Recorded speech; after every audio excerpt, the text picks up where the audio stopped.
The moment Lena Carter pushed open that door, she had no idea she was stepping into a world where mercy came with a price and salvation wore a tailored suit. Tonight, I'm taking you into a storm you won't forget, a woman running from her past, a man who controls the shadows, and a love story that lives somewhere between rescue and ruin. Stay with me until the very end. This is a journey you won't want to miss. And when you do, hit that like button and drop a comment telling me what city you're watching from. I want to see how far this story travels. Now, let's begin. The night she ran. The rain didn't fall. It attacked. It came down in sheets so thick that Lena Carter could barely see 3 feet ahead of her. Her sneakers slapped against the wet pavement, each step sending cold water splashing up her shins.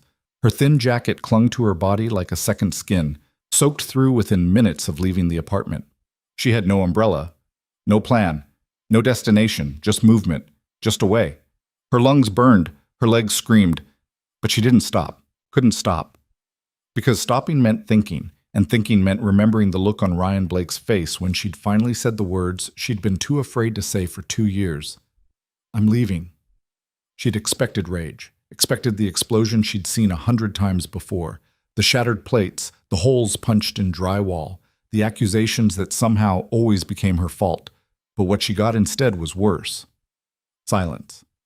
Ryan had just stared at her. Then he'd smiled, that slow, cold smile that made her blood run ice, and said 6 words that still echoed in her skull.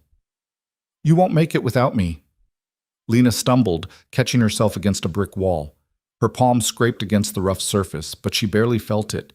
The adrenaline coursing through her veins drowned out everything except the primal need to keep moving. She had left with nothing. No purse, no phone, no wallet. Ryan had made sure she never had access to money unless he gave it to her, never had friends he didn't approve of, never had anywhere to go that wasn't under his watch. For 2 years, he had systematically stripped away every piece of independence she'd once had until she'd become a ghost in her own life. But tonight, something had snapped. Maybe it was the way he'd grabbed her wrist when she'd asked if she could visit her sister. Maybe it was the bruise still yellowing on her ribs from last week's misunderstanding. Maybe it was just the crushing weight of knowing that if she didn't leave now, she never would. So she'd waited until he went to the bathroom. And she'd run. The streets were nearly empty at this hour, past midnight on a Tuesday, with weather that kept sensible people indoors. Lena's breath came in ragged gasps as she turned down another unfamiliar block. She had no idea where she was. She'd just been running in whatever direction took her farther from the apartment, farther from Ryan, farther from the life that had slowly suffocated her. A flash of lightning lit up the sky, followed immediately by thunder so loud she felt it in her chest. She flinched, pressing herself against the side of a building. That's when she saw it. A sign. Dark wood with elegant gold lettering. The Raven Room. Beneath it, a door. Heavy oak with an iron handle. Warm light glowing through the frosted glass window. Lena hesitated. She didn't know this place. Didn't know what waited inside. For all she knew, it could be worse than what she'd left behind. But then another crack of thunder rolled overhead, and the rain came down even harder, and she realized she didn't have a choice. Her hand trembled as she reached for the handle. The metal was cold against her palm, solid and real. She took a breath, deep and shaking, and pulled. Warmth hit her like a wall. The bar was dimly lit, all dark wood and soft amber lighting. It smelled like aged whiskey and something else. Leather, maybe, or old books. The kind of place that felt expensive without trying. The kind of place where Lena, dripping and bedraggled, clearly didn't belong. She stood in the doorway, water pooling at her feet, and suddenly every conversation in the room shifted. Not stopped, just shifted. People glanced her way, quickly, discreetly, then returned to their drinks, their murmured conversations. But the energy had changed. She could feel it like static in the air. Lena's first instinct was to turn around, leave, find somewhere else, anywhere else. But her legs had turned to lead, and before she could force herself to move, a voice cut through the ambient noise. "Close the door! You're letting the rain in!" The voice was calm, controlled, not unkind, but not particularly warm either, just matter of fact.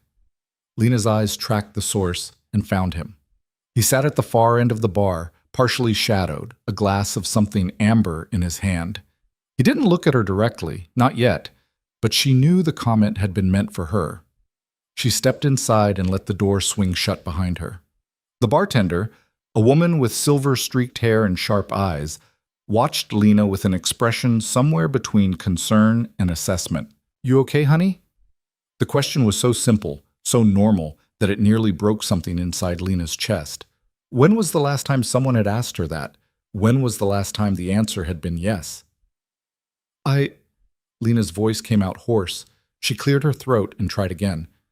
I needed to get out of the rain." "Well, you've come to the right place." The bartender gestured toward an empty stool. "Sit. I'll get you something warm." Lena moved on autopilot, sliding onto the leather stool. It was comfortable, worn in just the right way. She wrapped her arms around herself, suddenly aware of how badly she was shaking. From the cold, from the fear, from everything. The bartender returned with a towel and a mug of something that smelled like coffee and whiskey. "On the house," she said, sliding both across the polished wood. "You look like you need it." "Thank you." Lena's hands wrapped around the mug, soaking in the warmth. The first sip burned going down, but in a good way, a grounding way. "Rough night?" The bartender's tone was casual, but her eyes were knowing. Lena let out a breath that might have been a laugh if it hadn't been so broken. "You could say that?" The bartender nodded, as if that was all the explanation she needed. "You got somewhere to go?" The question hit harder than it should have. Lena stared down into her mug, watching the steam curl up. "No." "Family? Friends?" "Not really." Lena's voice was barely a whisper. Ryan had made sure of that. Isolated her so completely that she'd lost touch with everyone who might have helped. Her sister lived 3 states away.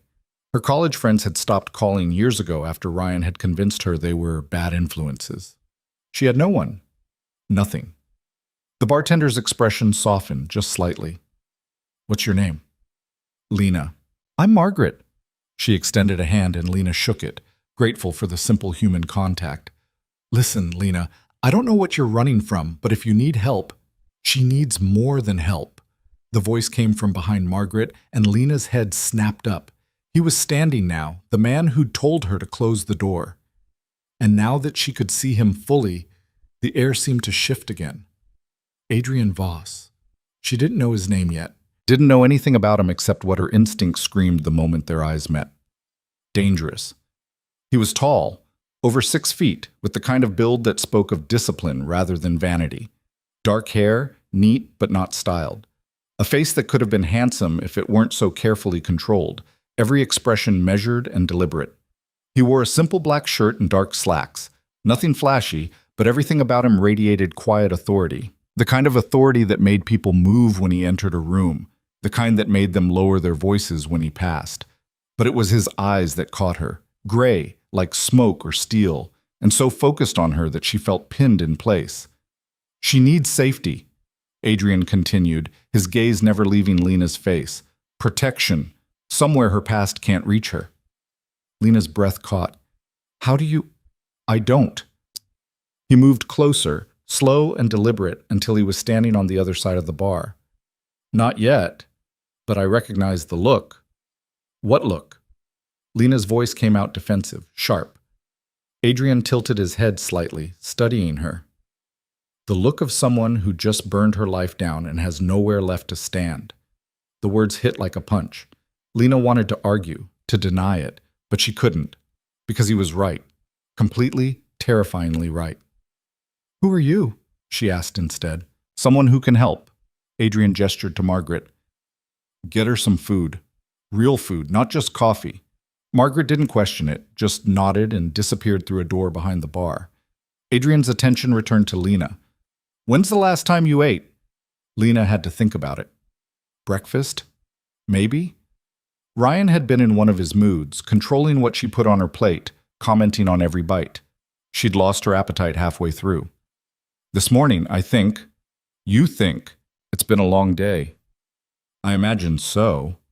Adrian leaned against the bar, his posture relaxed, but Lena could sense the coiled tension beneath, like a predator at rest. Still dangerous, just conserving energy. "You have a name?" "Lena Carter." "Lena." He said it slowly, as if testing the weight of it. "What are you running from, Lena?" She stiffened. "What makes you think I'm running?" "Because people who aren't running don't show up soaking wet in strange bars at 1 in the morning with nothing but the clothes on their back." His tone wasn't accusatory, just observational. "So let me ask again, what are you running from?" Lena's jaw tightened. Every instinct told her not to trust this man. He was too calm, too controlled, too something. But what choice did she have? She was alone, broke, and terrified. And for reasons she couldn't explain, some part of her believed that Adrian Voss might actually be able to help. "A man," she said finally. "My ex, Ryan." "Ex," Adrian repeated. "As of tonight?" "As of 3 hours ago. And he's looking for you." It wasn't a question, but Lena answered anyway. "Probably." "Dangerous?" Lena's laugh was bitter. "You could say that." Adrian was quiet for a moment, his gray eyes studying her with an intensity that made her want to look away. But she didn't. She held his gaze, refusing to be the first to break. Finally, he nodded, as if coming to some internal decision. "You'll stay here tonight." Lena blinked. "What?" "Here. The Raven Room. There are rooms upstairs. You'll take one." "I can't. I don't have any money." "I didn't ask for money." Adrian's voice was calm, but there was steel underneath. "You need a place to stay. I have one. It's that simple." "Nothing's that simple."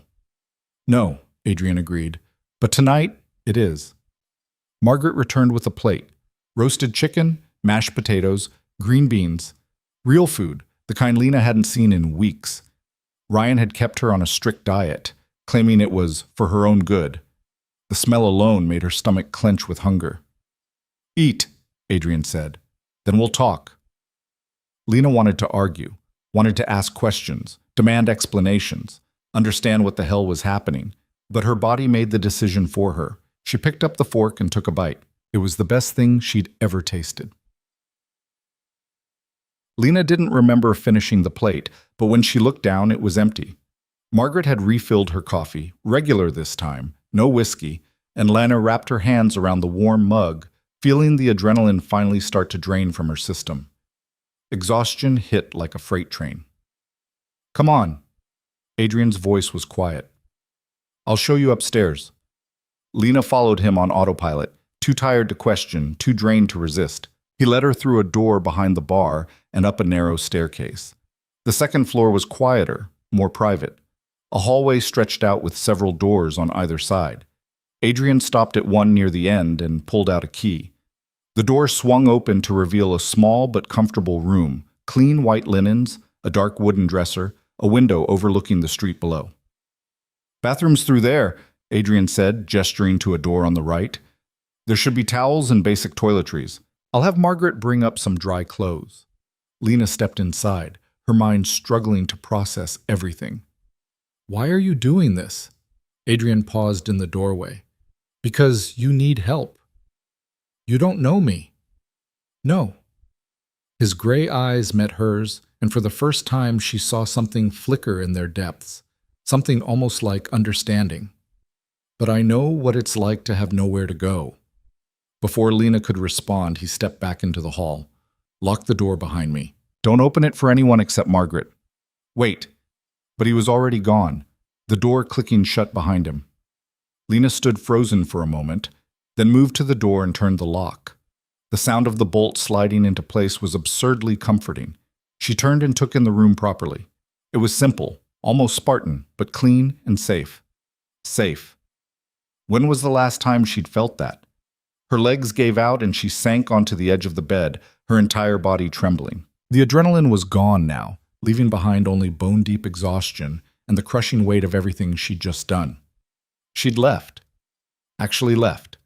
After 2 years of fear and control and slow erasure, she'd finally run.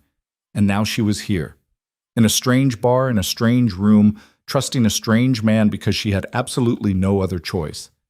Lena buried her face in her hands, and for the first time since she'd walked out of that apartment, she let herself cry. Not the quiet, hidden tears she'd learned to cry when Ryan was in the next room.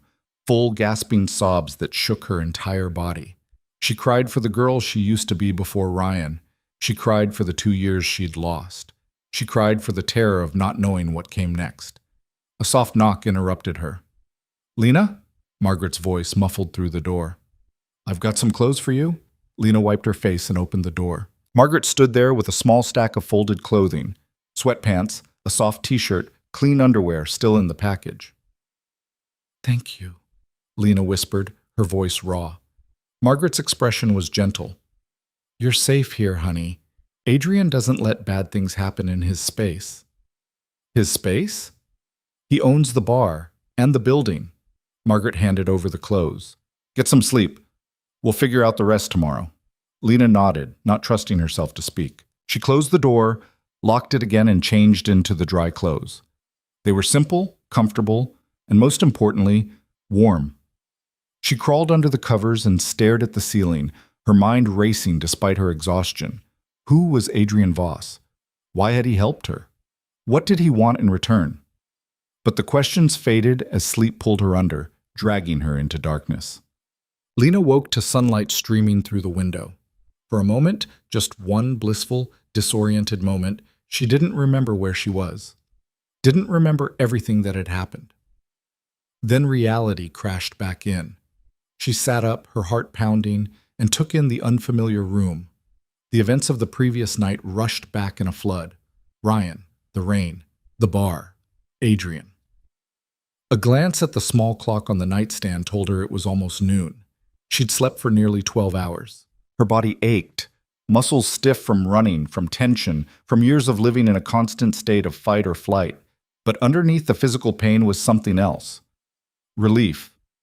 She was away from Ryan. For the first time in 2 years, she'd woken up without him. A knock on the door made her tense.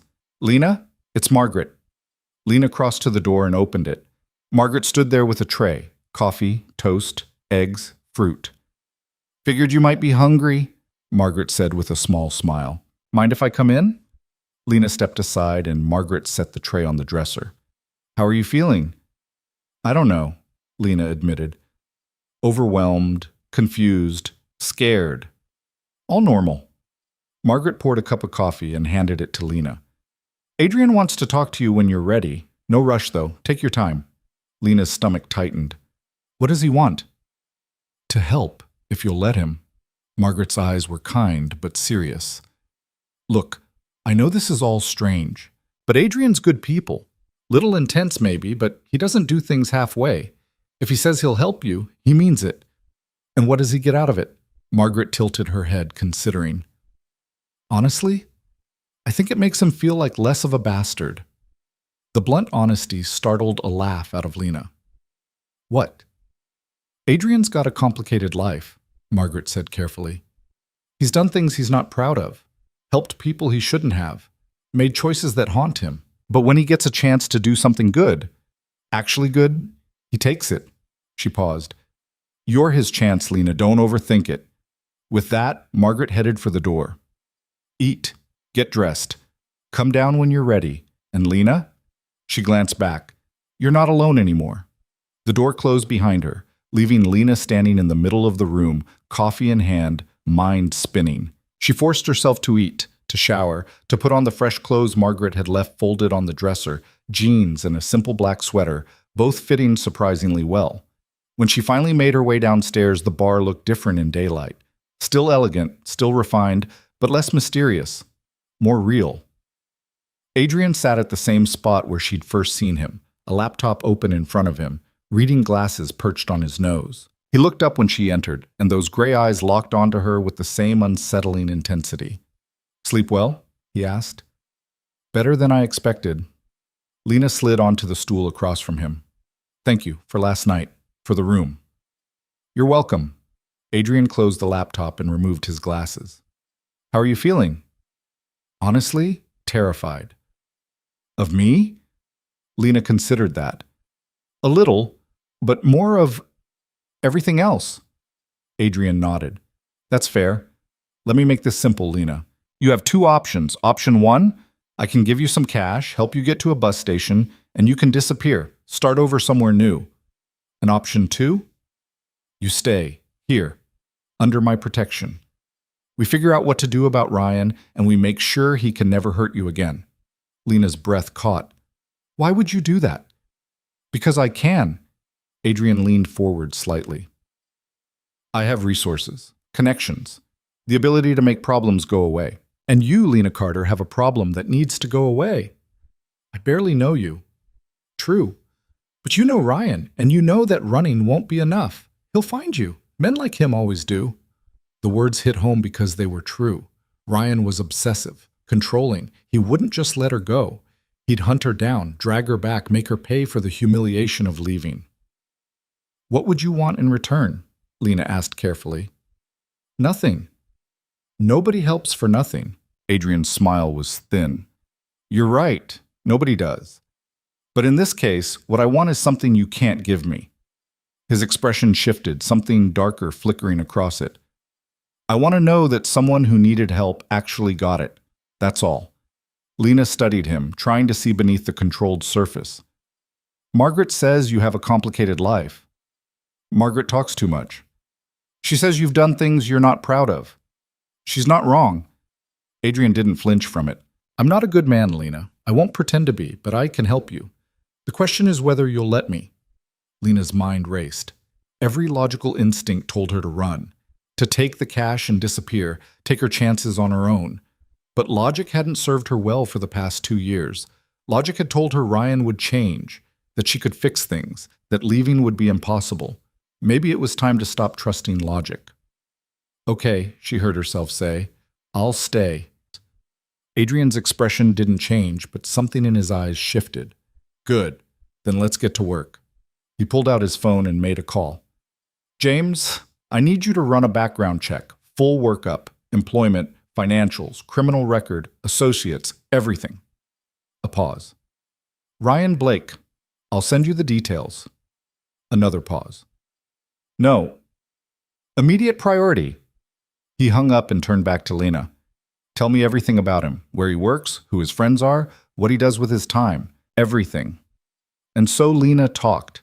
She told Adrian about how she'd met Ryan 3 years ago at a coffee shop, how charming he'd been at first, attentive, romantic, everything she'd thought she wanted, how slowly, so slowly she barely noticed, things had changed, the suggestions that became demands, the compliments that became criticisms, the isolation that felt like love until it became a cage. She told him about Ryan's job as a financial analyst at a mid-tier investment firm, about his friends from college who enabled his worst impulses, about his temper, his jealousy, his need to control every aspect of her life. Adrian listened without interrupting, his face impassive, but Lena could see his jaw tighten with every new detail. He hit you? Adrian said when she finished. Not a question. Lena's hand moved unconsciously to her ribs. Not often, and never where it would show. That doesn't make it better. I know. Lena's voice was barely a whisper. I know it doesn't. Adrian's phone buzzed. He glanced at the screen, then stood. I need to take this. Stay here. Margaret will keep you company. He disappeared through a door marked private, and Lena was left alone at the bar. Margaret appeared moments later with fresh coffee. How are you holding up? I'm not sure yet. Lena wrapped her hands around the warm mug. This is all happening so fast. Adrian moves fast. It's how he operates. Margaret polished a glass absently. But he's thorough. If he says he'll handle something, he handles it. What exactly does he do? Lena asked. I mean, he owns a bar, but that's not all. Margaret's smile was knowing. No, it's not. Adrian has interests, business ventures. Let's just say he knows people who owe him favors. Is he dangerous? Margaret considered that. To his enemies? Absolutely. To people under his protection? She met Lena's eyes. Never. Before Lena could ask more, Adrian returned. His expression was darker now, controlled fury simmering beneath the surface. We have a problem, he said quietly. Lena's heart sank. What kind of problem? Ryan filed a missing persons report this morning. He's telling the police you're mentally unstable, that you might hurt yourself, that he's worried about your safety. The coffee mug nearly slipped from Lena's hands. He's lying. I know, but he's covering his bases. If you surface anywhere official, the police will contact him immediately. Adrian's jaw tightened. He's smart. I'll give him that. What do I do? Nothing. You stay here, stay quiet, and let me handle it. Adrian's phone buzzed again. He glanced at it, and something like satisfaction crossed his face. And it looks like I'm about to have some very interesting information about Mr. Ryan Blake. He answered the call. James, what have you got? Lena watched as Adrian listened, his expression growing colder with each passing second. Interesting, he said finally. Very interesting. Send me everything. He hung up and turned to Lena. Your ex has been a busy man. What do you mean? Ryan Blake is drowning in debt. Gambling, mostly. He owes money to some very unpleasant people who don't accept excuses. Adrian's smile was sharp. He also has a history. 2 previous girlfriends filed restraining orders against him. Both dropped them after he convinced them it was their fault. Lena's blood ran cold. I didn't know about the others. He made sure you wouldn't. Adrian leaned against the bar. But here's the important part. Ryan needs money, badly, and he's been selling information from his firm to competitors. Corporate espionage. Oh my. If that came to light, he'd lose everything. His job, his reputation, possibly his freedom. Adrian's gray eyes met hers. Which means we have leverage. What kind of leverage? The kind that makes him leave you alone permanently. Adrian's voice was ice. Because if he doesn't, his life falls apart. And I'll make sure he knows it. Lena felt something shift inside her chest. For the first time since leaving Ryan, she felt something other than fear. She felt hope. What do we do now? She asked. Adrian's smile was cold and precise. Now? We make Ryan Blake regret ever laying a hand on you. The next few days passed in a blur. Lena stayed in the room above the bar, only venturing downstairs when Adrian summoned her for updates. Margaret brought her meals, kept her company, treated her like she was something precious rather than broken. And Adrian worked. Lena didn't see most of it.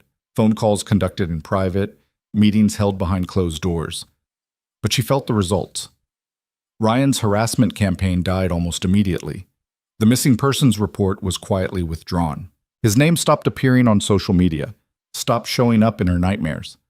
How did you do it? Lena asked one evening, sitting across from Adrian in his office. A room that was all dark wood and leather, with floor-to-ceiling bookshelves and a massive desk that screamed authority. Adrian looked up from his laptop. Do what? Make him stop. Make him disappear. I didn't make him disappear. Adrian's tone was matter-of-fact. I simply ensured he understood the consequences of continuing his behavior. What consequences?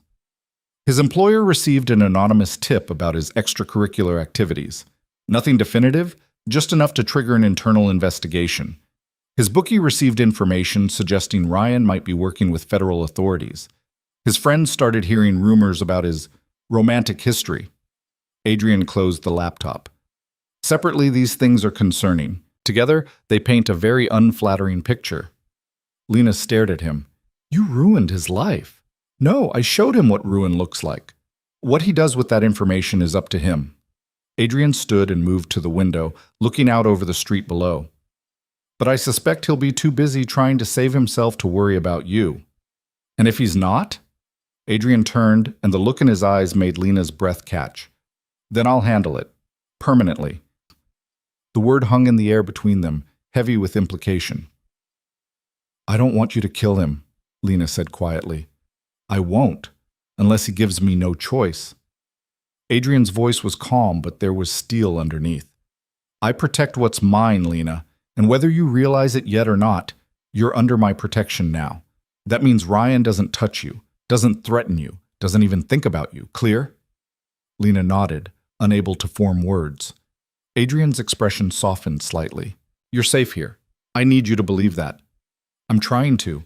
Lena stood, moving closer to the window. It's just, I don't understand why you're doing this. You barely know me. Does it matter? Yes, because nothing's free. There's always a price. Adrian was quiet for a long moment. When he spoke, his voice was different, softer, more human. When I was 17, I watched my sister get destroyed by a man who claimed to love her. He isolated her, controlled her, broke her down piece by piece until there was nothing left of the girl I'd grown up with. His jaw tightened. I was too young to understand what was happening, too powerless to stop it. By the time I figured it out, it was too late. Lena's heart clenched. What happened to her? She left him, eventually, but the damage was done. It took her years to rebuild herself, to remember who she was before him. Adrian turned to face Lena fully. So when I see someone in that same position, someone who still has a chance to get out before it's too late, I take it. Not for them, for her. For the version of my sister who needed help and didn't get it. Lena felt tears prick her eyes. I'm sorry. Don't be sorry. Be safe. Be smart, and let me help you. Okay, Lena whispered. Okay. Adrian moved closer, close enough that Lena could see the flecks of darker gray in his eyes. You're not weak for what happened to you, Lena. You're not broken. You're a survivor, and survivors adapt. They fight. They win. I don't feel like a survivor. You will. Adrian's hand lifted, hovering near her face, but not quite touching. Give it time. The moment stretched between them, charged, intense, filled with things neither of them knew how to say. Then Adrian's phone buzzed, shattering the tension. He stepped back, his mask of control sliding back into place. I need to take this. Lena nodded, her heart still racing. I'll go back upstairs. She fled before he could respond, her mind spinning. What was happening? Why did being near Adrian make her feel both safer and more terrified than she'd felt in years? Why did some part of her want to stay in that moment? Wanted his hand to bridge the distance? No. She couldn't think like that. She'd just escaped one controlling relationship. She couldn't walk straight into another, no matter how different Adrian seemed. Could she? A week after arriving at the Raven Room, Lena received her first piece of real news about Ryan. She was having breakfast with Margaret when Adrian appeared, a tablet in his hand and a grim smile on his face. Ryan resigned from his position yesterday, he said without preamble. Effective immediately. Lena's coffee cup paused halfway to her lips. He quit? Under pressure. The investigation turned up enough irregularities that he was given a choice. Resign or be fired. He chose resignation. Adrian set the tablet on the counter, showing a news article from a financial industry blog. His reputation in the field is effectively destroyed. Lena read the article, her hands trembling slightly. This says he's under investigation by the SEC. Anonymous tip, based on thoroughly documented evidence. Adrian's tone was casual, but Lena could see the satisfaction in his eyes. He won't be working in finance again anytime soon. Good. The word came out fiercer than Lena expected. Good. He deserves it. He deserves worse. Adrian's voice was cold. But this will do for now. Margaret squeezed Lena's shoulder. Looks like you can start breathing easier, honey. But Lena wasn't sure. What if he blames me? What if he comes looking? He won't.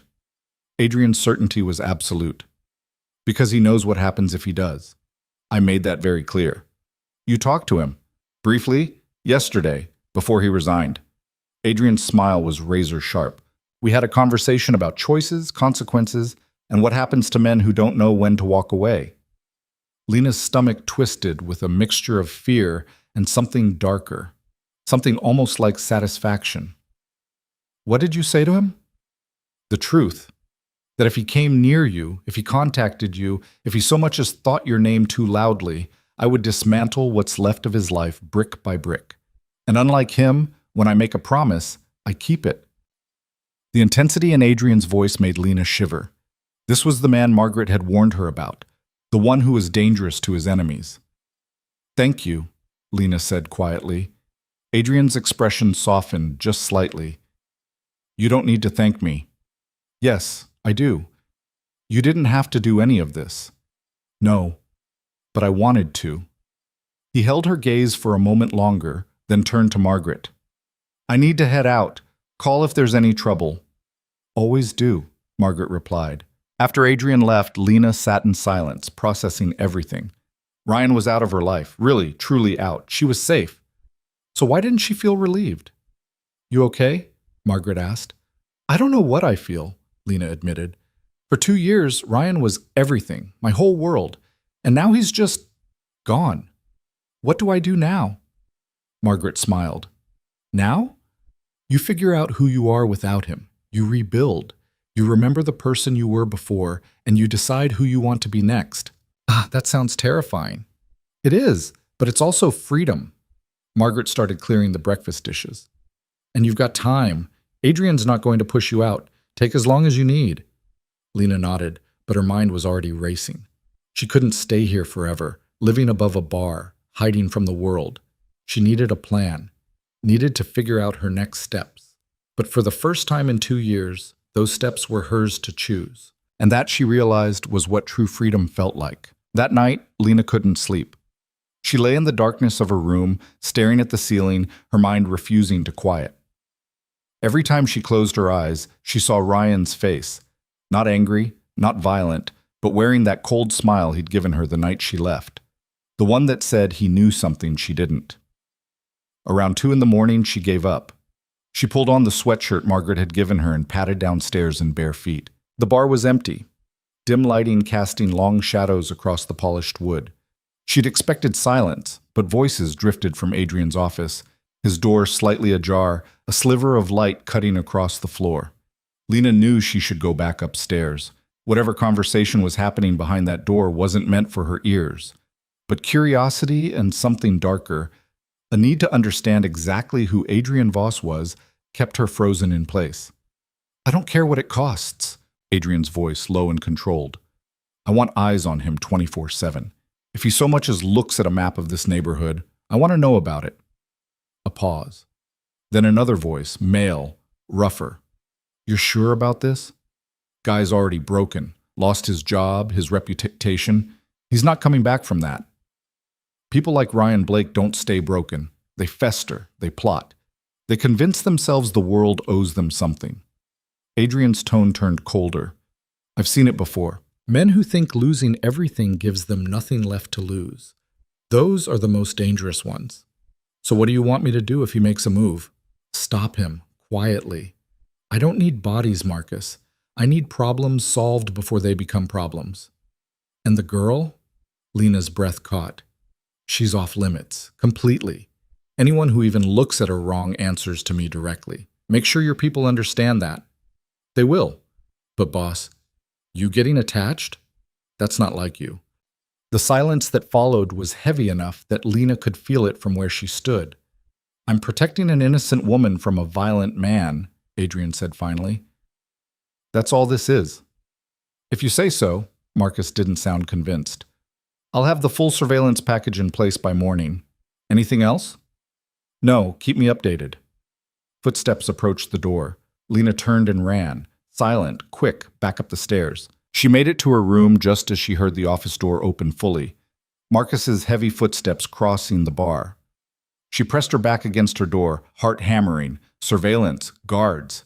Adrian wasn't just helping her, he was orchestrating something bigger, something that involved people who called him boss and talked about solving problems permanently. What had she walked into?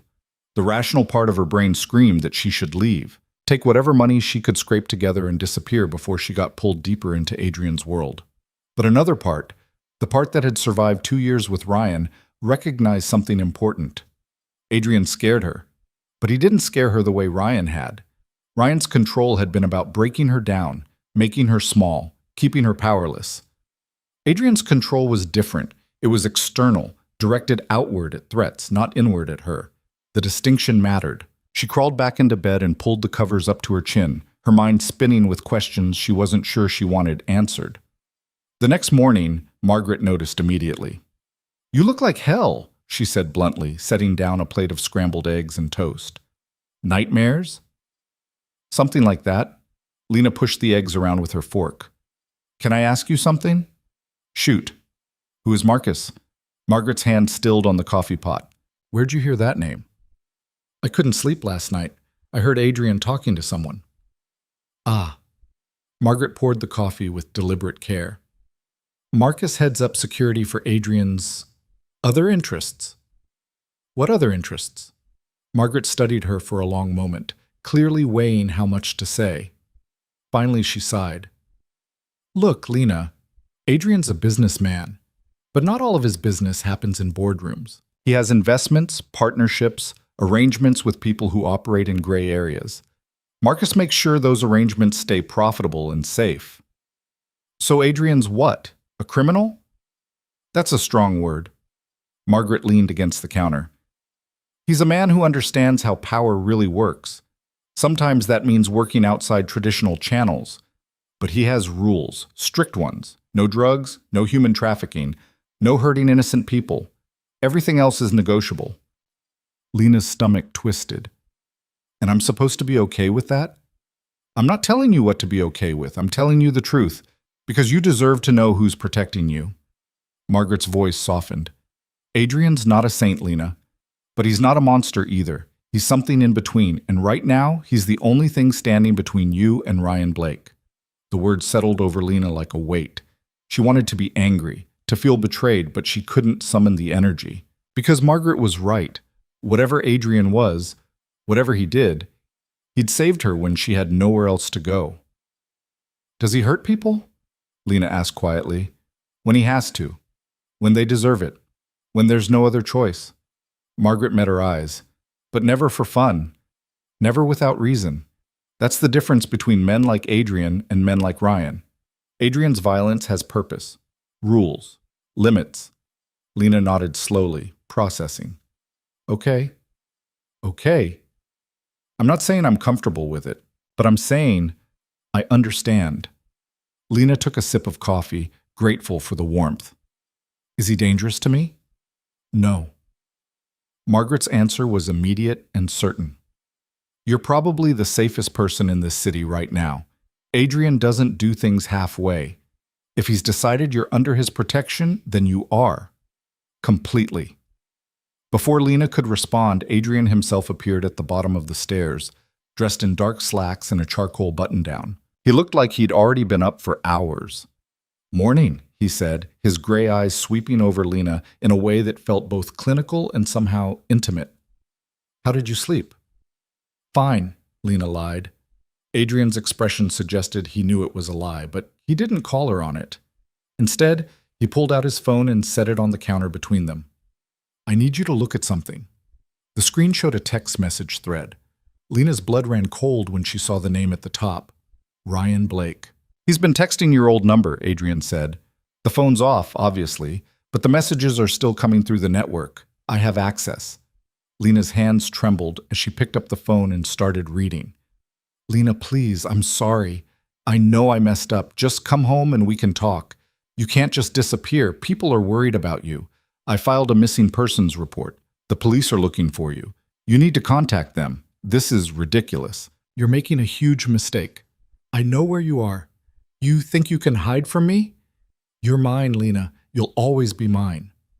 The messages got progressively darker, angrier. By the end, they weren't even coherent, just fragments of rage and possession. Lena set the phone down with shaking hands. When did these come in? Over the past week. The last one was 2 hours ago. Adrian's voice was ice. He's escalating. You said he was handled. You said he wouldn't come after me. I said I would handle it if he did. Adrian picked up the phone and pocketed it. And I will. But I need you to understand something, Lena. Ryan Blake is not a rational man. He's hurt, humiliated, and desperate. Men in that state don't respond to logic. They respond to fear. So what are you going to do? Threaten him again? No. Adrian's smile was cold. I'm going to show him what happens when threats become promises. Lena's heart raced. Adrian, don't what? Don't protect you? Don't make sure he understands that touching you means signing his own death warrant? Adrian leaned forward, his intensity almost overwhelming. He sent you 63 messages, Lena. 63 increasingly unhinged attempts to control you even after you left. That's not someone who's going to stop on his own. I don't want you to kill him. I won't. Unless he forces my hand. Adrian straightened. I'm meeting with him this afternoon, face to face. I'm going to make very clear what the boundaries are and what happens if he crosses them. He'll go to the police. And tell them what? That a bar owner told him to leave his ex-girlfriend alone? That's not a crime. Adrian's expression was unreadable. Trust me, Lena. I know how to have these conversations without creating problems. Lena wanted to argue, to find some way to stop this, but she couldn't because part of her, a dark, angry part she didn't want to acknowledge, wanted Adrian to scare Ryan. Wanted him to feel even a fraction of the fear she'd lived with for 2 years. Be careful, she said instead. Adrian's expression softened slightly. Always am. He left shortly after, and Lena spent the rest of the morning pacing her room, unable to focus on anything except imagining what was happening between Adrian and Ryan. Margaret brought her lunch, but she couldn't eat. Brought her tea, but it went cold. Finally, around 3, Margaret knocked and entered without waiting for an answer. Come on, she said. You're going to drive yourself crazy up here. Come help me with inventory. Lena followed her downstairs, grateful for the distraction. They spent the next few hours counting bottles, checking labels, reorganizing the stockroom. It was mindless work, exactly what Lena needed. She was in the middle of cataloging whiskey bottles when the front door of the bar opened. She glanced up, expecting a customer, and froze. Ryan stood in the doorway. He looked terrible. Unshaven, rumpled suit, eyes wild and red-rimmed. But it was still him, still the man who'd controlled every aspect of her life for 2 years. Still the nightmare she thought she'd escaped. Lena. His voice cracked on her name. Thank Christ, I've been looking everywhere for you. Lena couldn't move, couldn't breathe. Fear locked her muscles in place as Ryan crossed the bar toward her. Stay back. Margaret's voice was sharp as she stepped between them. You need to leave. Now. I'm not talking to you. Ryan's eyes never left Lena. Baby, please, just listen to me. I'm sorry. I'm so sorry. I've been out of my mind worried about you. Get out! Lena's voice came out strangled. Get out or I'm calling the police. The police? Ryan laughed, bitter and broken. They think you're missing. They think I'm the concerned boyfriend trying to find you. You call them, they'll bring you right back to me. That's not how it works, Margaret said firmly. And you need to leave before what? Before your boss gets back? Ryan's smile was ugly. I met with Adrian Voss today. Real interesting conversation. Seems to think he owns you now, Lena. Did you fuck him? Is that how you paid for this little sanctuary? The words hit like a slap. Lena flinched, and Ryan saw it. Saw the power he still had to hurt her. That's it, isn't it? Ryan took another step forward, and Margaret moved to block him. You left me and jumped straight into bed with some rich asshole who thinks money can buy anything. You don't know what you're talking about, Lena managed. I know you're a whore. Ryan's voice turned vicious. I know you're using him the same way you used me, but when he gets bored, when he realizes you're nothing special, you'll come crawling back. They always do. Get out. The voice came from behind Ryan, cold and deadly. Adrian stood in the doorway, perfectly still, perfectly controlled. But there was something in his eyes that made Lena's blood run cold, something that promised violence. Ryan turned, his bravado faltering slightly. This is a public place. I have every right to be here. No, Adrian moved forward with the predatory grace of a hunting cat. You have the right to leave, right now, while you still can. You threatening me in front of witnesses? I'm giving you a choice. Adrian's voice was soft, but it carried. Walk out that door, get in your car, and drive away. Never come back. Never contact Lena again. Never even think her name. And if I don't? Adrian smiled. It was the most terrifying expression Lena had ever seen. Then I stopped being polite. For a moment, Ryan held his ground. Then something in Adrian's expression must have gotten through because the color drained from his face. This isn't over, Ryan said, but his voice shook. Yes, Adrian replied. It is. Ryan looked at Lena one more time, his expression twisting with hate and hurt and something desperate. You'll regret this, both of you. Then he turned and fled. The silence that followed was deafening. Lena realized she was shaking, her entire body trembling with aftershocks of fear and adrenaline. Are you hurt? Adrian's voice was different now, gentle, concerned. No, I'm fine. Margaret, check the cameras. I want footage of him entering, everything he said, everything he did. Adrian's hand landed on Lena's shoulder, warm and grounding. And call Marcus. I want Ryan Blake followed. I want to know where he goes, who he talks to, what he does for the next 72 hours. On it. Margaret disappeared toward the office. Adrian guided Lena to a chair. Sit. Breathe. Lena sat, but breathing was harder. The panic was setting in now, the reality of seeing Ryan again crashing over her. How did he know I was here? He followed me from our meeting. Adrian's jaw was tight with controlled anger. He must have waited outside, watched where I went. I should have anticipated that. I'm sorry. You're sorry? Lena's laugh was half hysterical. He called me a whore, Adrian. He said I was using you. He's a desperate man lashing out at someone he can't control anymore. Adrian crouched down so they were eye level. Nothing he said was true. You know that, right?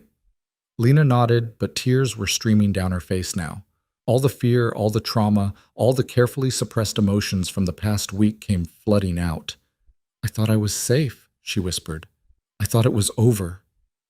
It will be. Adrian's hand cupped her face, his thumb brushing away tears.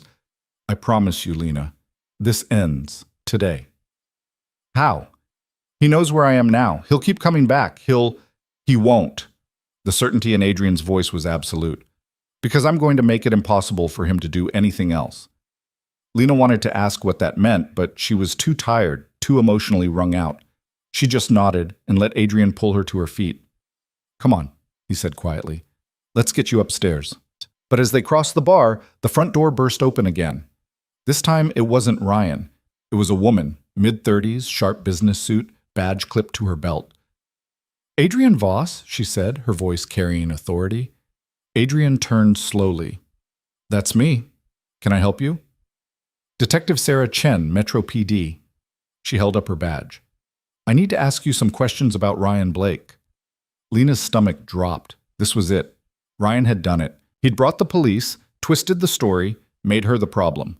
But Adrian's expression didn't change. What about him? He filed a complaint this afternoon claiming you threatened him. Assaulted him, actually. Says you grabbed him by the throat and told him you'd kill him if he came near his girlfriend again. Chen's eyes moved to Lena. I'm assuming this is the girlfriend in question? Ex-girlfriend, Lena said before Adrian could respond. And Ryan's lying. Adrian never touched him. That's so. Chen pulled out a notebook. Because Mr. Blake has photos, bruises on his neck that look an awful lot like finger marks. Adrian's laugh was soft and humorless. Self-inflicted, I imagine. Ryan Blake is a desperate man trying to manipulate the system. I'm sure if you check his history, you'll find this isn't the first time he's made false accusations. Actually, I did check his history. Chen's expression was unreadable. 2 previous girlfriends, restraining orders, both dropped after Blake convinced them to recant. Interesting pattern. Hope flickered in Lena's chest. So you know he's lying. I know he has a history of being accused of domestic violence. That doesn't prove he's lying now. Chen turned back to Adrian. Where were you between 2 and 4 this afternoon? Meeting with Mr. Blake, as he said, but in a public restaurant with security cameras and dozens of witnesses. Adrian's voice was calm. I'm happy to provide you with the location and time. You'll see I never laid a hand on him. Chen made a note. And what was this meeting about? I asked him to leave Ms. Carter alone. She left him, came to me for help, and he's been harassing her ever since. Adrian pulled out his phone. I have documentation, text messages, the fraudulent missing persons report, witness statements from tonight when he showed up here and verbally abused her. He was here? Tonight? About 20 minutes ago. My security footage will show everything. Adrian gestured toward his office. You're welcome to review it. Chen studied him for a long moment, then looked at Lena. Ms. Carter, can we talk? Privately? Lena glanced at Adrian, who nodded slightly. Of course, Lena said. Chen led her to a quiet corner of the bar. Are you here of your own free will? Yes.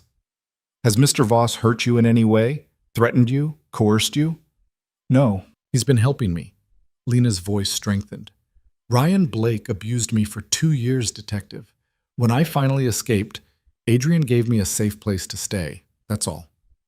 And the nature of your relationship with Mr. Voss? He's helping me. That's it.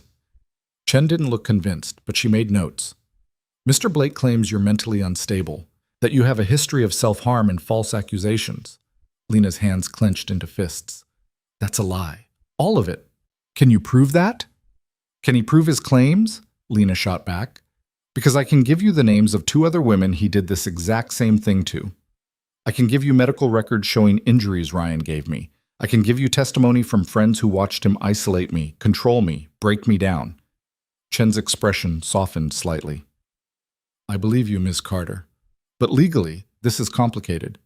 You left without telling anyone where you were going. Blake filed a missing persons report in good faith. It wasn't good faith. It was manipulation. Maybe. But that's hard to prove. Chen closed her notebook. Here's my advice. File your own report. Document everything Blake has done. Get a restraining order. Build a legal case that protects you. And in the meantime? In the meantime, stay away from him. Don't engage, don't respond, don't give him any ammunition. Chen handed Lena a card. Call me if he contacts you again. Or if you need help. After Chen left, Lena stood frozen, her mind reeling. Adrian appeared at her side, his presence solid and grounding. She believed you, he said quietly. But she can't do anything. Ryan's still out there, still free to come after me. Not for long. Adrian's voice was dark with promise. Chen gave us exactly what we need, confirmation that this is a pattern, that Ryan has a history. Now we use that. How? By making sure everyone who matters knows the truth. His family, his friends, his remaining professional contacts, anyone who might believe his lies. Adrian's eyes met hers, and by making sure he knows that if he comes near you again, there won't be any witnesses to dispute what happens next. Lena should have been horrified, should have argued, pushed back, insisted there was another way, but she was so tired of being afraid, so tired of running. Okay, she whispered. Do what you have to do. Adrian's hand found hers, his fingers warm and strong. I will, I promise. That night, Lena sat in Adrian's office while he made calls. She didn't understand all of it, the coded language, the careful phrasing, but she understood enough. Adrian was building a case, not a legal one, but something more comprehensive. He was reaching out to people Ryan knew, sharing information about his past, his debts, his lies. He was systematically destroying Ryan's credibility, his support system, his ability to hurt anyone ever again. It was ruthless, calculated, exactly the kind of thing that should have terrified her. Instead, it made her feel safe. Around midnight, Adrian ended his last call and leaned back in his chair, running a hand through his hair. He looked tired, the first time Lena had seen him show any real vulnerability. It's done, he said. By morning, everyone in Ryan's world will know exactly what kind of man he is. His family, his friends, his former colleagues. He'll be toxic, untouchable. And if he still comes after me, then I stop playing nice. Adrian's eyes met hers, and there was no humor in them, no warmth, just cold, hard certainty.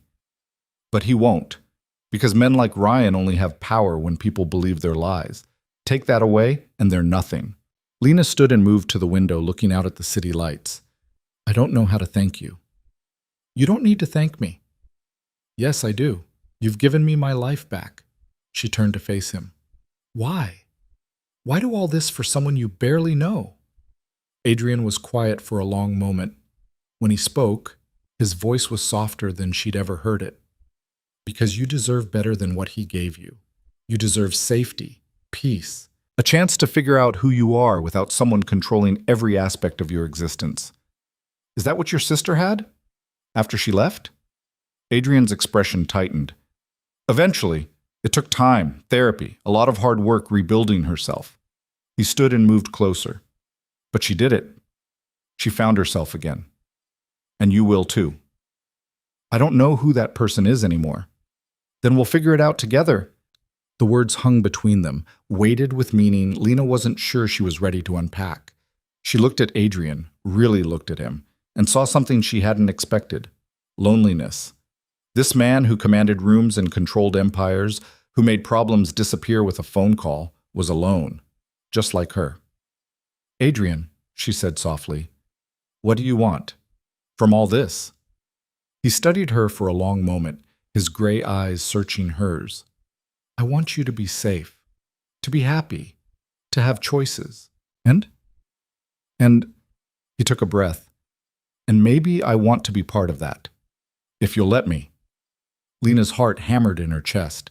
She should say no, should keep her distance, should remember that she'd just escaped one controlling relationship and couldn't afford to fall into another. But Adrian wasn't Ryan. He'd proven that a dozen times over. He'd given her safety without demanding anything in return. He'd respected her boundaries, her choices, her autonomy. And standing there in his office, looking into those storm-gray eyes, Lena realized something that both terrified and thrilled her. She wanted him, too. Okay, she whispered. Adrian moved closer, slow and deliberate, giving her time to pull away. When she didn't, his hand cupped her face, his touch gentle despite the strength she knew he possessed. I won't hurt you, he said quietly.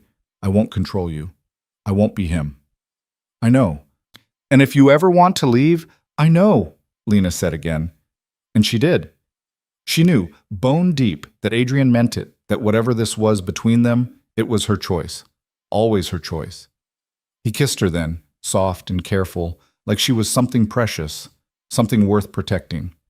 And for the first time in 2 years, Lena felt like maybe she was. When they finally pulled apart, Adrian rested his forehead against hers. This is complicated. Lena laughed softly. Everything's complicated. True. His thumb brushed across her cheek. But we'll figure it out. Together? Together. It was a promise. A beginning. And standing there in the safety of Adrian's arms, Lena let herself believe that maybe, just maybe, she could have this. Could have safety and desire, protection and freedom. A future built on choice rather than control. The road ahead wouldn't be easy. Ryan was still out there, still dangerous, still unpredictable. Adrian's world was dark and complicated in ways she didn't fully understand. But for the first time since running into that storm, Lena felt something other than fear. She felt hope. And that, she thought, was worth fighting for. The next morning, Lena woke to sunlight streaming through her window and the smell of fresh coffee. For a moment, she lay still, letting the previous night replay in her mind. Adrian's kiss, his promise, the way he'd looked at her like she was something worth protecting, worth choosing. She touched her lips, still feeling the ghost of that careful, deliberate contact. Then reality set in, cold and sharp. What had she done? She'd barely escaped one relationship, and now she was tangling herself up in something with a man who operated in shadows, who solved problems with threats and surveillance, who admitted he wasn't good. But even as the doubt crept in, she couldn't deny the fundamental difference. Ryan had taken. Adrian gave. Ryan had controlled. Adrian offered choices. The distinction wasn't subtle. It was everything. A knock interrupted her thoughts. Lena, Margaret's voice, warm and knowing. You decent? Yeah, come in. Margaret entered with a tray, coffee, fruit, toast with honey. She set it on the dresser and studied Lena with an expression that was part amusement, part concern. So, you and Adrian. Lena's cheeks flushed. It was just, relax. I'm not asking for details. Margaret poured the coffee. But I've worked for Adrian for 8 years. I've never seen him look at anyone the way he looked at you last night. How did he look at me? Like you mattered. Margaret's smile was gentle. Like you were his to protect, but also his to lose. That's new for him. Lena wrapped her hands around the coffee mug. I don't know what I'm doing, Margaret. I just got out of something terrible. I shouldn't be starting something new.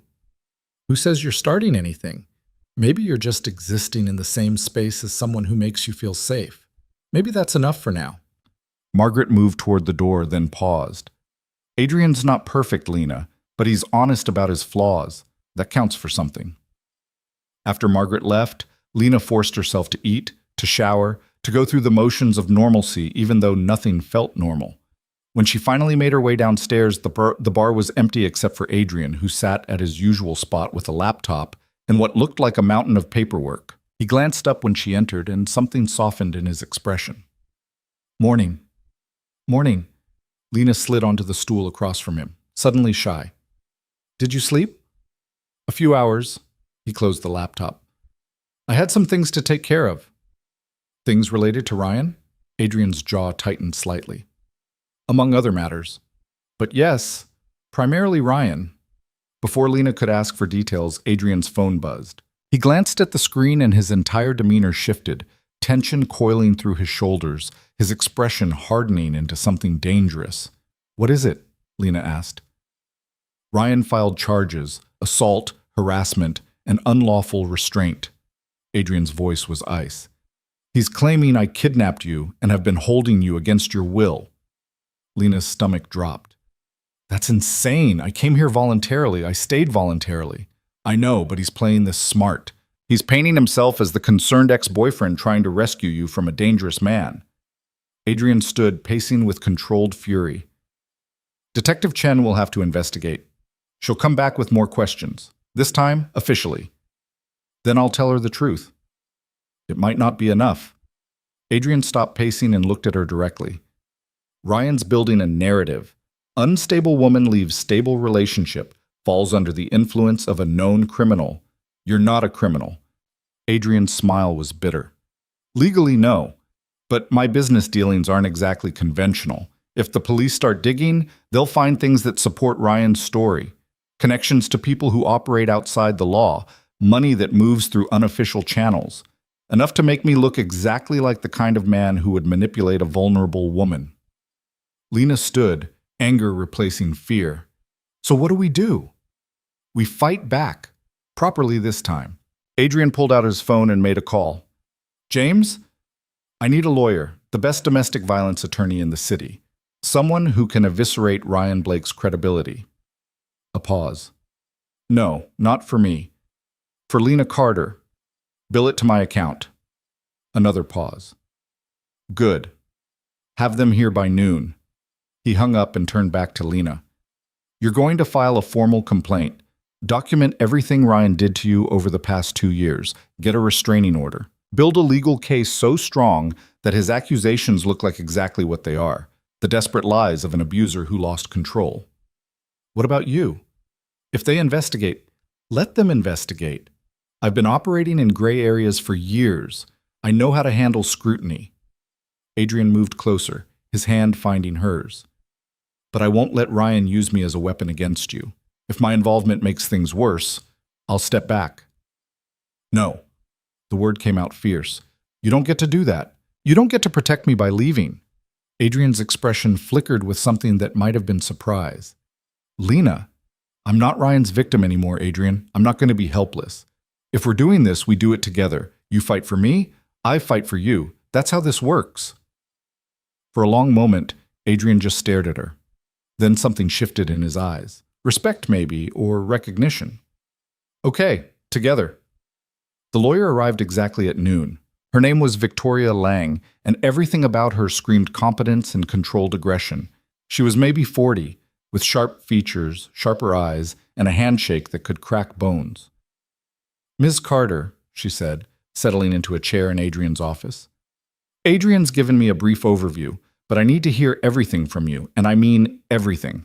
Details you think are too small to matter. Incidents you're embarrassed about. Things that make you feel weak or stupid. All of it." Lena glanced at Adrian, who nodded encouragingly. Then she took a breath and started talking. She told Victoria about meeting Ryan, about the slow erosion of her independence, about the first time he'd grabbed her hard enough to leave bruises, about the isolation, the financial control, the constant criticism disguised as concern, about the night she'd asked to visit her sister and he'd slammed her against a wall, his hand around her throat, his face inches from hers as he'd whispered that she wasn't going anywhere. By the time she finished, her voice was hoarse and tears streaked her face. Victoria handed her a tissue without comment, her expression professionally neutral. "Okay," Victoria said, making notes on her tablet. "That's textbook coercive control. The physical violence is documented?" "Some of it. I went to urgent care twice. Once for a sprained wrist, once for cracked ribs. I told them I fell both times." "Medical records are good. We can subpoena those." Victoria tapped her screen. "What about witnesses? Anyone who saw the abuse or the aftermath?" Lena shook her head. "Ryan was careful. He never hurt me in public. And he made sure I didn't have friends who might notice." "But what about before? People who knew you before Ryan? Who can testify to the change in your behavior, your personality?" My sister, some old college friends, maybe, if they'd even talk to me after I cut them off. Victoria nodded. We'll reach out to them, build a pattern. Show the court who you were before Ryan and what he turned you into. She looked up, her gaze sharp. Now for the hard question. Did Ryan ever sexually assault you? Lena's breath caught. She tried not to think about those times. The nights when she'd said no and he'd convinced her she didn't mean it. The mornings when she'd woken up to him already inside her, smiling like it was romantic. Yes, she whispered. Adrian's hand clenched into a fist on the desk, but he stayed silent. Victoria's expression didn't change. Can you testify to that? I don't know. It wasn't violent. It was just, he didn't listen when I said no. That's still assault. Victoria's voice was firm. But we don't have to lead with it. Save it for if we need it. The physical abuse and coercive control should be enough to establish a pattern. She made more notes. What about since you left? Any contact? Text messages, lots of them. Adrian has records. Good. I'll need copies of all of those. And I need a detailed timeline of the night you left, where you went, why you came here. Victoria looked at Adrian. Your involvement complicates things. Ryan's lawyers will paint you as the real threat. We need to get ahead of that. I'm aware, Adrian said calmly. What do you need from me? Full disclosure. Every business dealing, every gray area transaction, every person in your network who might give Ryan ammunition. I can't defend against accusations I don't see coming. Adrian's jaw tightened, but he nodded. I'll have everything compiled by tonight. Good. Victoria stood. I'm filing for an emergency restraining order this afternoon. It won't stop Ryan from making accusations, but it will establish that Lena is the one seeking legal protection, not him. That shifts the narrative. She turned to Lena. This is going to get ugly. Ryan will try to destroy your credibility. He'll bring up things you've tried to forget. He'll twist every moment of your relationship into proof that you're unstable, manipulative, or lying. Can you handle that? Lena thought about the past 2 years. About every time Ryan had made her doubt herself, made her feel crazy, made her believe she deserved his cruelty. About running into that storm with nothing but fear driving her forward. She'd survived all of that. She could survive this. Yes, she said firmly, I can handle it. Victoria's smile was sharp and approving. Then let's destroy this bastard. Over the next 3 days, Lena lived in a blur of legal preparation. Victoria was relentless, drilling her on details, preparing her for depositions, coaching her on how to stay calm under hostile questioning. Adrian hovered in the background, a constant presence, making calls and pulling strings to ensure everything went smoothly. The restraining order was granted on the second day. Ryan was ordered to stay at least 500 feet from Lena and to cease all contact. According to Marcus, who'd been maintaining surveillance, Ryan had received the order with cold fury, crumpling the papers and throwing them across his apartment. He's not taking this well, Marcus reported to Adrian while Lena listened from the doorway of the office. Been drinking heavily. Fired from his temp job for showing up drunk. His family's cut him off after your information campaign. He's isolated, angry, and spiraling. So he's dangerous, Adrian said. Extremely. I've got 2 guys watching him around the clock, but if he decides to make a move, Marcus trailed off meaningfully. Then you stop him, whatever it takes. Adrian's voice was flat, final. I don't care about legal niceties anymore, Marcus. If Ryan Blake comes anywhere near Lena, he doesn't leave in handcuffs. He doesn't leave at all. Are we clear? Marcus nodded. Crystal. After he left, Lena stepped fully into the office. You're talking about killing him. Adrian didn't deny it. I'm talking about protecting you by any means necessary. That's not protection, Adrian. That's murder. Is there a difference? If someone's trying to hurt you and I stop them permanently, does the method really matter? Adrian's gray eyes were hard. I won't apologize for being willing to do what's necessary. And what happens to you if you do? You go to prison. I lose the one person who's actually helped me. Lena moved closer. I need you here, Adrian. Not in a cell because you made a choice you can't take back. Something flickered in Adrian's expression. Surprise, maybe, at the idea that she needed him. Lena, promise me. Promise you won't kill Ryan unless there's absolutely no other choice. Adrian was quiet for a long moment. Then he nodded slowly. I promise. But if he hurts you, all bets are off. It was the best she was going to get. That night, Lena couldn't sleep again. She lay in bed, staring at the ceiling, her mind racing with worst-case scenarios. What if Ryan violated the restraining order? What if he came after her with a weapon? What if Adrian's dark promise became reality? Around 2 a.m, she gave up and went downstairs. The bar was closed, dark except for the dim security lights. She was headed for the kitchen when she heard music, soft, classical, coming from Adrian's office. She found him sitting in the dark, a glass of whiskey in his hand, staring at nothing. "Can't sleep either?" she asked from the doorway. Adrian glanced up, unsurprised. "Apparently not." Lena crossed to the small sofa against the wall and sat down. "What are you thinking about?" "How to keep you safe without becoming the monster Ryan's trying to paint me as." Adrian took a sip of whiskey. "And how much I want to kill him anyway." "Don't." "I know. I promised." He set down the glass and turned to face her. "But it doesn't stop me from wanting to." Lena understood that. She'd had her own dark thoughts about Ryan over the past few days, moments where she'd imagined him suffering, scared, destroyed. It was ugly and human, and she refused to be ashamed of it. "Come here," Adrian said quietly. Lena crossed to him, and he pulled her onto his lap, his arms wrapping around her in a way that felt protective rather than possessive. She leaned into him, breathing in the scent of expensive cologne and whiskey and something uniquely him. "I'm scared," she admitted. "I know. Not just of Ryan. Of this. Of us. Of what happens when all of this is over and we have to figure out what we are to each other." Adrian's hand moved through her hair, gentle and grounding. "We don't have to figure it out tonight. But eventually we will. And what if I'm just another man trying to control you?" Adrian finished. "What if I'm just Ryan with better manners and more money? Are you?" "I don't know." His honesty was brutal. "I know I want to keep you safe. I know I want you in my life. But I also know my instinct is to solve problems by controlling the variables. And you're not a variable, Lena. You're a person with your own will, your own choices. I'm trying to remember that, but it doesn't come naturally to me." Lena pulled back enough to look at him. "Then we'll learn together. You'll learn to let go, and I'll learn to trust again. Deal?"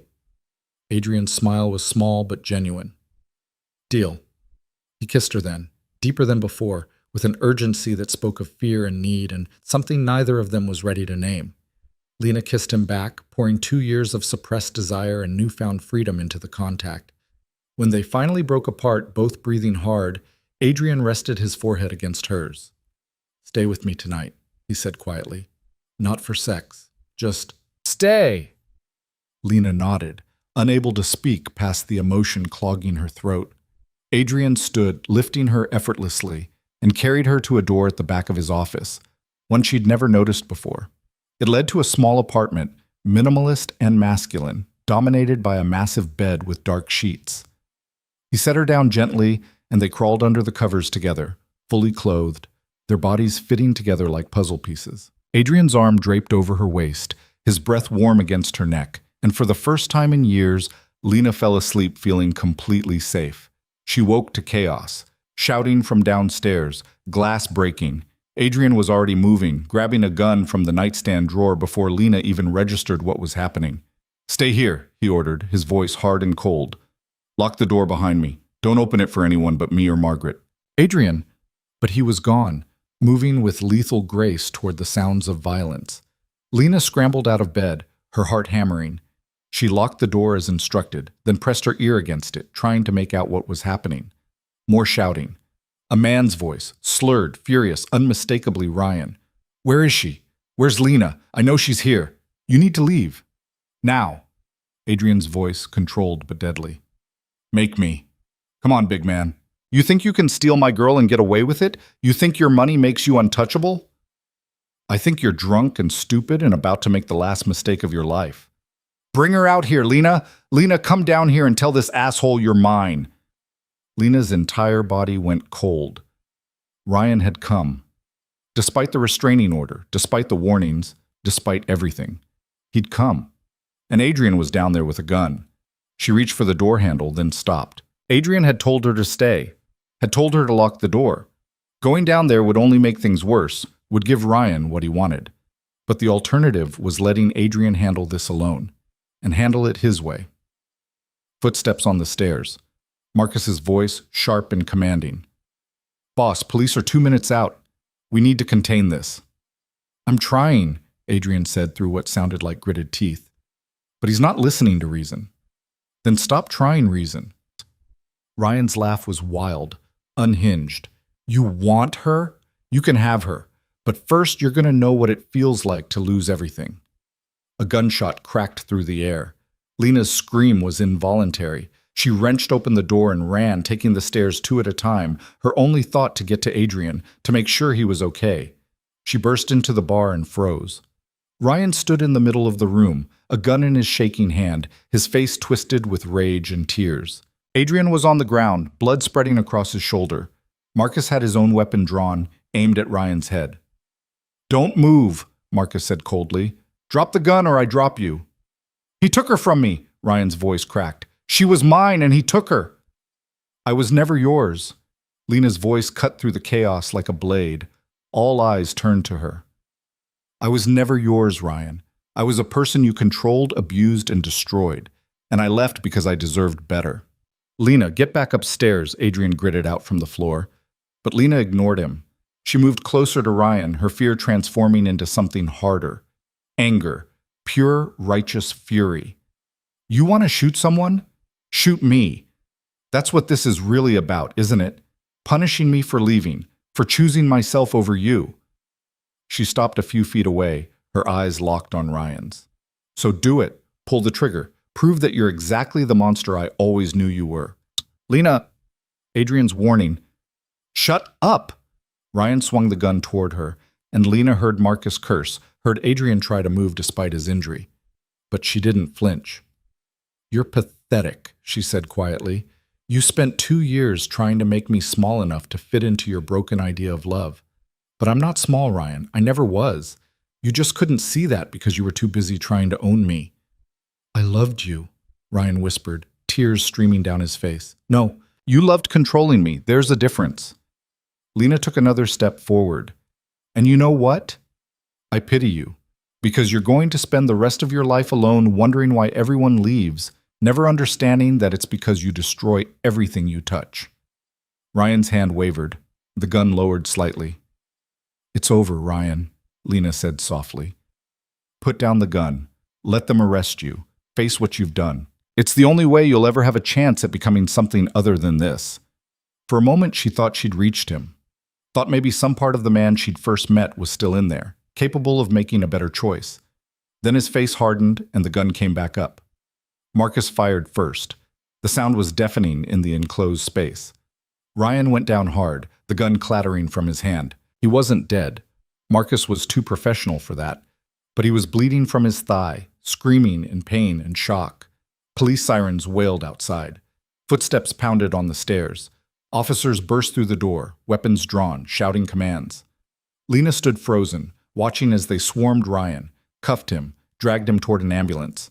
She watched as paramedics descended on Adrian, assessing his shoulder wound, starting an IV. She watched as Detective Chen appeared, her expression grim but unsurprised. "Miss Carter," Chen said quietly, "we need to talk." But Lena couldn't respond, couldn't move, couldn't process what had just happened. Adrian had been shot. Ryan had tried to kill them both. Everything had exploded into violence exactly the way she'd feared. "Lena." Adrian's voice strained but steady. "Look at me." She turned. He was being loaded onto a stretcher, his face pale, but his eyes sharp and focused on her. "I'm okay," he said. "It's a through and through. I'll be fine." "You got shot." "I've had worse." His attempt at a smile was weak. "Go with Chen, answer her questions. Tell her the truth. I'll see you at the hospital." Lena nodded numbly as they wheeled him out. Then she turned to Detective Chen and prepared to relive the worst night of her life one more time. The police station interrogation room was exactly as cold and sterile as Lena had imagined. Gray walls, fluorescent lights that buzzed faintly overhead, a metal table bolted to the floor. Detective Chen sat across from her, a recorder between them, her expression professionally neutral. "Start from the beginning," Chen said. "What woke you up?" Lena wrapped her hands around the styrofoam cup of terrible coffee someone had given her. Her hands were still shaking. Shouting, glass breaking. I was asleep in Adrian's apartment, and then he was moving, grabbing a gun, telling me to lock the door. You were sleeping in Mr. Voss's private quarters? Yes. And the nature of your relationship with him is what, exactly? Lena met Chen's eyes directly. He's someone who helped me when I had nowhere else to go. Someone who made me feel safe for the first time in 2 years. Someone I care about. Chen made a note. Did you see Mr. Blake enter the premises? No. I stayed upstairs like Adrian told me to. But I heard him. Heard him shouting for me, demanding I come down. Lena's voice steadied as she continued. He was drunk, angry, saying Adrian had stolen me from him. And what made you decide to come downstairs despite being told to stay put? I heard a gunshot. I thought Adrian was hurt. I thought... Lena's voice cracked. I thought Ryan had killed him. So you ran toward the danger. I ran toward someone I cared about who was in trouble. Wouldn't you? Chen's expression softened almost imperceptibly. What did you see when you got downstairs? Lena described it all. Adrian on the ground bleeding, Ryan with the gun, Marcus holding his weapon steady, the wild desperation in Ryan's eyes. She described confronting him, trying to talk him down, the moment when she'd seen him make the choice to raise the gun again. You could have gotten yourself killed, Chen said quietly. I know. But I also knew that if I didn't try to reach him, Marcus was going to shoot him, or Adrian was going to do something he couldn't take back once he healed. I wanted to give Ryan one last chance to be human. And he chose violence anyway. Yes. Lena's hands tightened around the cup. He always chose violence. That was the problem. Chen leaned back in her chair, studying Lena with an expression that was part cop, part woman who'd seen too many cases like this. I've been doing this job for 12 years. I've seen a lot of domestic violence situations. Most of them don't end with the victim standing between an armed abuser and certain death trying to talk him down. I'm not most victims. No, you're not. Chen turned off the recorder. Off the record. Ryan Blake is going to prison for a long time. Attempted murder, assault with a deadly weapon, violation of a restraining order. Even with a good lawyer, he's looking at 20 years minimum. Relief washed over Lena so powerfully that she felt dizzy. Good. But there's something you need to understand. The DA is going to look very closely at Adrian Voss and his role in all of this. There are questions about whether he escalated the situation, whether his involvement provoked Blake into taking extreme action. That's ridiculous. Adrian was protecting me. Maybe. But his methods weren't exactly conventional. The surveillance, the information campaign to destroy Blake's reputation, the armed security. Chen's gaze was steady. Adrian Voss is a complicated man with complicated connections. The DA wants to make sure he didn't manipulate this situation for his own purposes. Lena felt anger flare in her chest. His purpose was keeping me safe from a man who spent 2 years abusing me. If that's manipulation, then I'm grateful for it. I believe you, but I'm not the one who needs convincing. Chen stood. You're free to go. There's a car waiting to take you to the hospital. But Lena, be careful. Men like Adrian Voss don't help people without expecting something in return. He's not expecting anything. Then he's even more unusual than I thought. Chen opened the door. Good luck. You're going to need it. The hospital was a blur of harsh lighting and antiseptic smell. A uniformed officer directed Lena to the surgical wing, where Margaret waited in a private room, her face drawn with worry. How is he? Lena asked immediately. In surgery, the bullet went through his shoulder, missed the major arteries, but there was muscle damage. They're repairing it now. Margaret pulled Lena into a hug. How are you? I don't know. Numb, maybe? Lena sank into one of the uncomfortable plastic chairs. Is this real? Did Ryan actually show up with a gun and try to kill us? Very real, honey. Margaret sat beside her. Marcus is giving his statement to the police.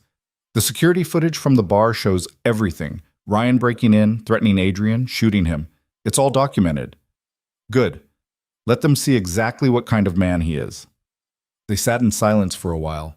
The only sound the beeping of monitors from other rooms and the occasional announcement over the hospital PA system. Lena's mind kept replaying the moment when Ryan had raised the gun, the look in his eyes when he'd made the choice to fire. She'd seen her own death in that moment, and somehow, impossibly, she'd survived. 2 hours later, a surgeon emerged, still in his scrubs. Family of Adrian Voss? Lena and Margaret both stood. How is he? Surgery went well. We repaired the damage to his deltoid and rotator cuff. He'll need physical therapy, but with proper care, he should make a full recovery. The surgeon pulled off his cap. He's in recovery now. Once he's stable, you can see him. Thank you, Lena breathed. It was another hour before they were allowed into his room. Adrian lay in the hospital bed, looking pale and vulnerable in a way Lena had never seen.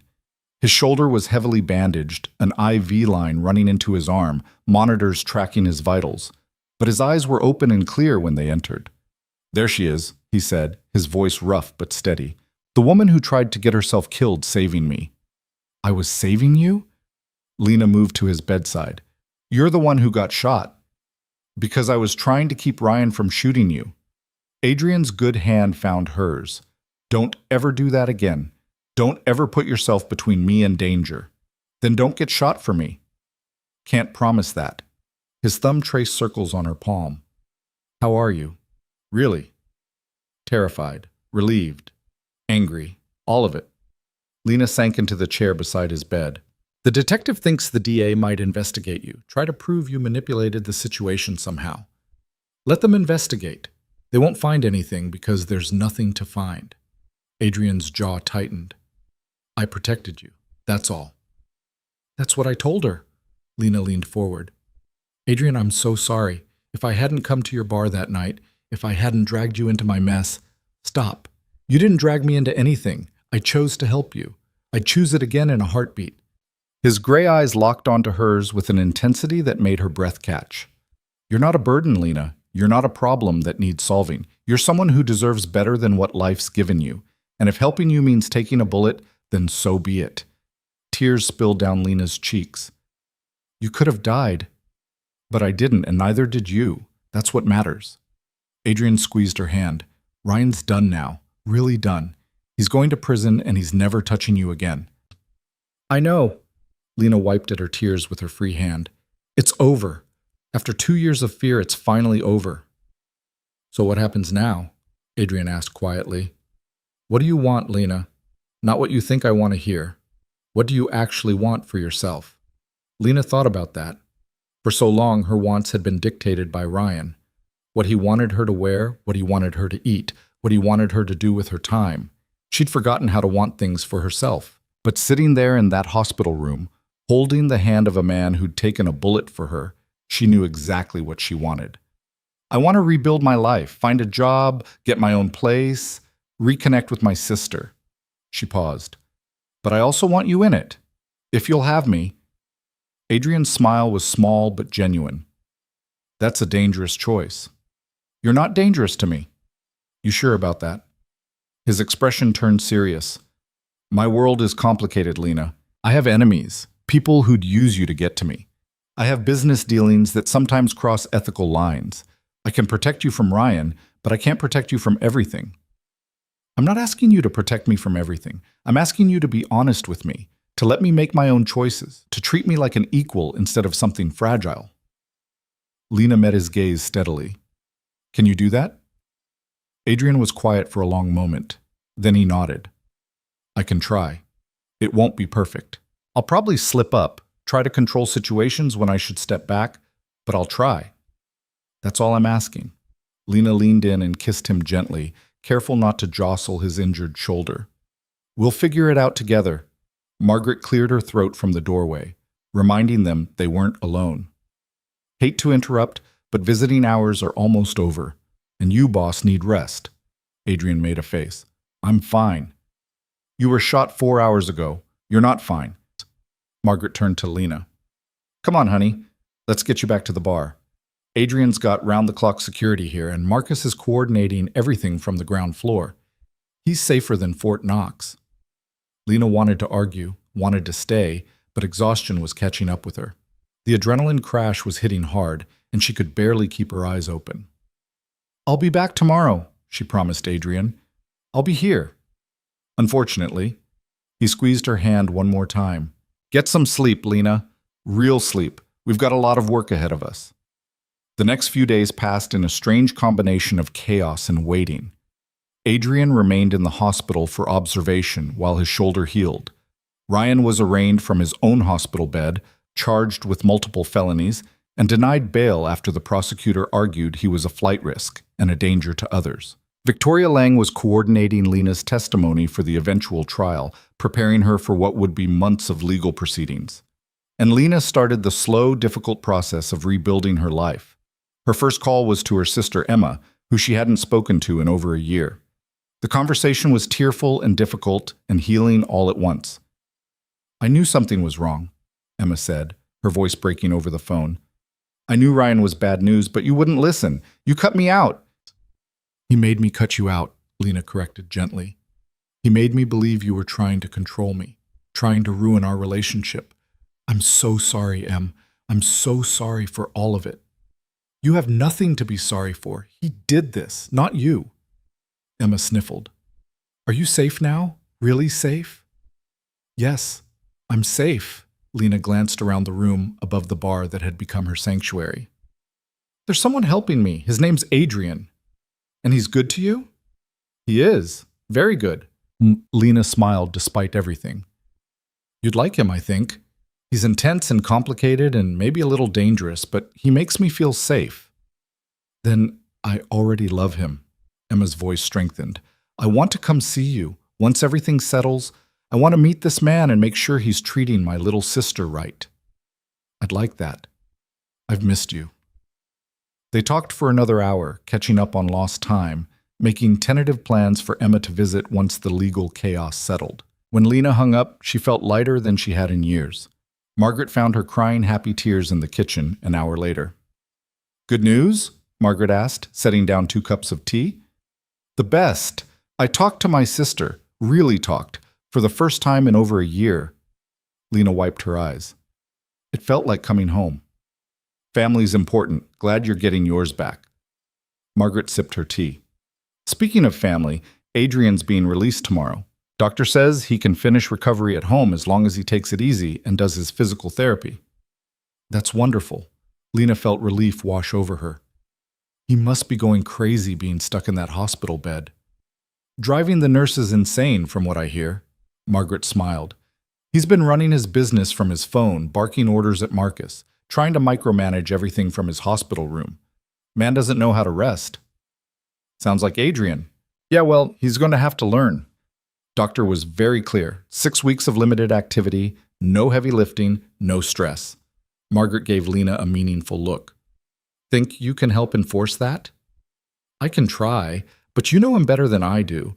Does he ever actually follow doctor's orders? Not once in the 8 years I've known him, Margaret laughed. But maybe for you, he'll make an exception. The next afternoon, Lena accompanied Margaret to pick up Adrian from the hospital. He looked better than he had in days, color back in his face, moving more easily despite the sling supporting his injured arm. But there was a tightness around his eyes that spoke of pain he was trying to hide. You don't have to pretend it doesn't hurt, Lena said as she helped him into the car. I'm not pretending, I'm managing. Adrian settled into the back seat with a barely suppressed wince. There's a difference. If you say so. Lena slid in beside him while Margaret took the driver's seat. But if you tear your stitches trying to be tough, I'm going to be very angry with you. Noted. Adrian's hand found hers, and they drove back to the Raven room in comfortable silence. The bar had been cleaned and repaired since the shooting. New glass in the windows, fresh paint on the walls, no visible evidence of the violence that had occurred there. But Lena could still see it in her mind. Ryan standing in the middle of the room with murder in his eyes. Adrian bleeding on the floor, the moment when everything could have ended differently. Hey, Adrian's voice was soft. You okay? Just remembering. Yeah, me too. His thumb traced patterns on her hand. But it's over now. Ryan's in jail. You're safe. We're both alive. That's what matters. They got Adrian settled in his apartment behind the office. Margaret fussed over him like a worried mother, making sure he had everything he needed, his medications properly organized, physical therapy exercises written out clearly.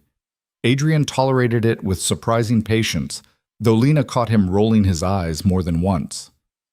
Finally, Margaret left them alone with strict instructions that Adrian was to rest and Lena was to make sure he actually did. "She means well," Adrian said once the door closed behind her. "She does. And she's right. You need to rest." Lena helped him settle onto the couch, propping pillows behind him. "When's your next physical therapy session?" "Tomorrow. And the day after. And probably every day for the next month." Adrian grimaced. "I hate this. Being weak, being limited, not being able to do things for myself." "You're not weak. You're healing. There's a difference." Lena sat beside him carefully. "And you don't have to do everything alone anymore. That's what I'm here for." Adrian looked at her for a long moment, something vulnerable flickering in his eyes. "I'm not used to letting people help me." "I know, but maybe it's time to learn." Lena leaned her head on his good shoulder. "We're in this together, remember? You fight for me, I fight for you. That includes fighting you when you try to do too much too soon." "You're going to be a pain in my ass, aren't you?" "Absolutely," Lena smiled. "Get used to it." They sat like that for a while, just being together in the quiet. Outside, the city hummed with its usual chaos, but in that moment, in that room, everything felt still and safe. "Tell me about your plans," Adrian said eventually. "You said you wanted to rebuild your life. What does that look like?" Lena had been thinking about this. "I need to find work. Something that's mine, that I'm good at, that has nothing to do with Ryan or my past. I used to be in marketing before I met him. I was actually pretty good at it." "What kind of marketing?" "Digital mostly. Social media campaigns, brand development, content strategy. I worked for a small firm that did work for local businesses." Lena's voice grew stronger as she talked about it. "I loved it, creating stories, building connections between brands and people. It felt meaningful." "Why'd you stop?" "Ryan convinced me I wasn't good at it, that I was wasting my time, that I should focus on supporting his career instead of chasing my own dreams." Lena's jaw tightened. "By the time I realized how much I'd given up, it felt too late to go back." "It's not too late." Adrian shifted to look at her directly. "You're what, 27? You have decades ahead of you, plenty of time to rebuild a career." "I'm 28, and I know logically that I have time, but it's scary, starting over from nothing. I don't even have a current resume or references, or you have skills, experience, and you're smart and creative and capable of anything you set your mind to." Adrian's voice was firm. "The rest is just logistics. We can figure out logistics." "We?" "If you want help, I'm not trying to control your career or tell you what to do, but I know people. I can make introductions, open doors. What you do with those opportunities is entirely up to you." Lena considered that. Part of her wanted to refuse, to insist on doing it completely on her own to prove she could. But that was pride talking, not sense. If Adrian could help, why shouldn't she accept? "Okay," she said, "I'd appreciate introductions, but I want to earn any job I get. No special treatment just because I'm with you." "Wouldn't dream of it." Adrian's smile was warm. "Though for the record, once people meet you and see what you're capable of, they're not going to care about your connection to me. You'll stand on your own merit." "You have a lot of faith in me for someone who's only known me a few weeks." "I'm a good judge of character. Comes with the territory." Adrian's hand cupped her face. "I know strength when I see it, Lena, and you're one of the strongest people I've ever met." Lena felt tears prick her eyes. "I don't feel strong. I feel like I'm barely holding it together." "That's what strength looks like sometimes. Not some grand heroic gesture, but just getting up every day and choosing to keep going even when it's hard." Adrian's thumb brushed across her cheek. "You left an abusive relationship with nothing but the clothes on your back. You trusted a stranger to help you. You stood up to Ryan even when he had a gun pointed at you. If that's not strength, I don't know what is." Lena kissed him then, pouring gratitude and affection and something deeper into the contact. Adrian responded despite his injury, his good arm pulling her closer, his lips moving against hers with a hunger that had nothing to do with control and everything to do with connection. When they finally broke apart, both breathing hard, Adrian rested his forehead against hers. "I want you to stay. Here. With me. Not just until you get back on your feet, but permanently. If you want." Lena's heart stuttered, Adrian, I know it's fast. I know we barely know each other. I know you just escaped one relationship and probably shouldn't jump into another. Adrian's voice was raw with honesty. But I also know that when you're not here, I notice. When you're in danger, I'd do anything to protect you. When you smile, it feels like something important just happened.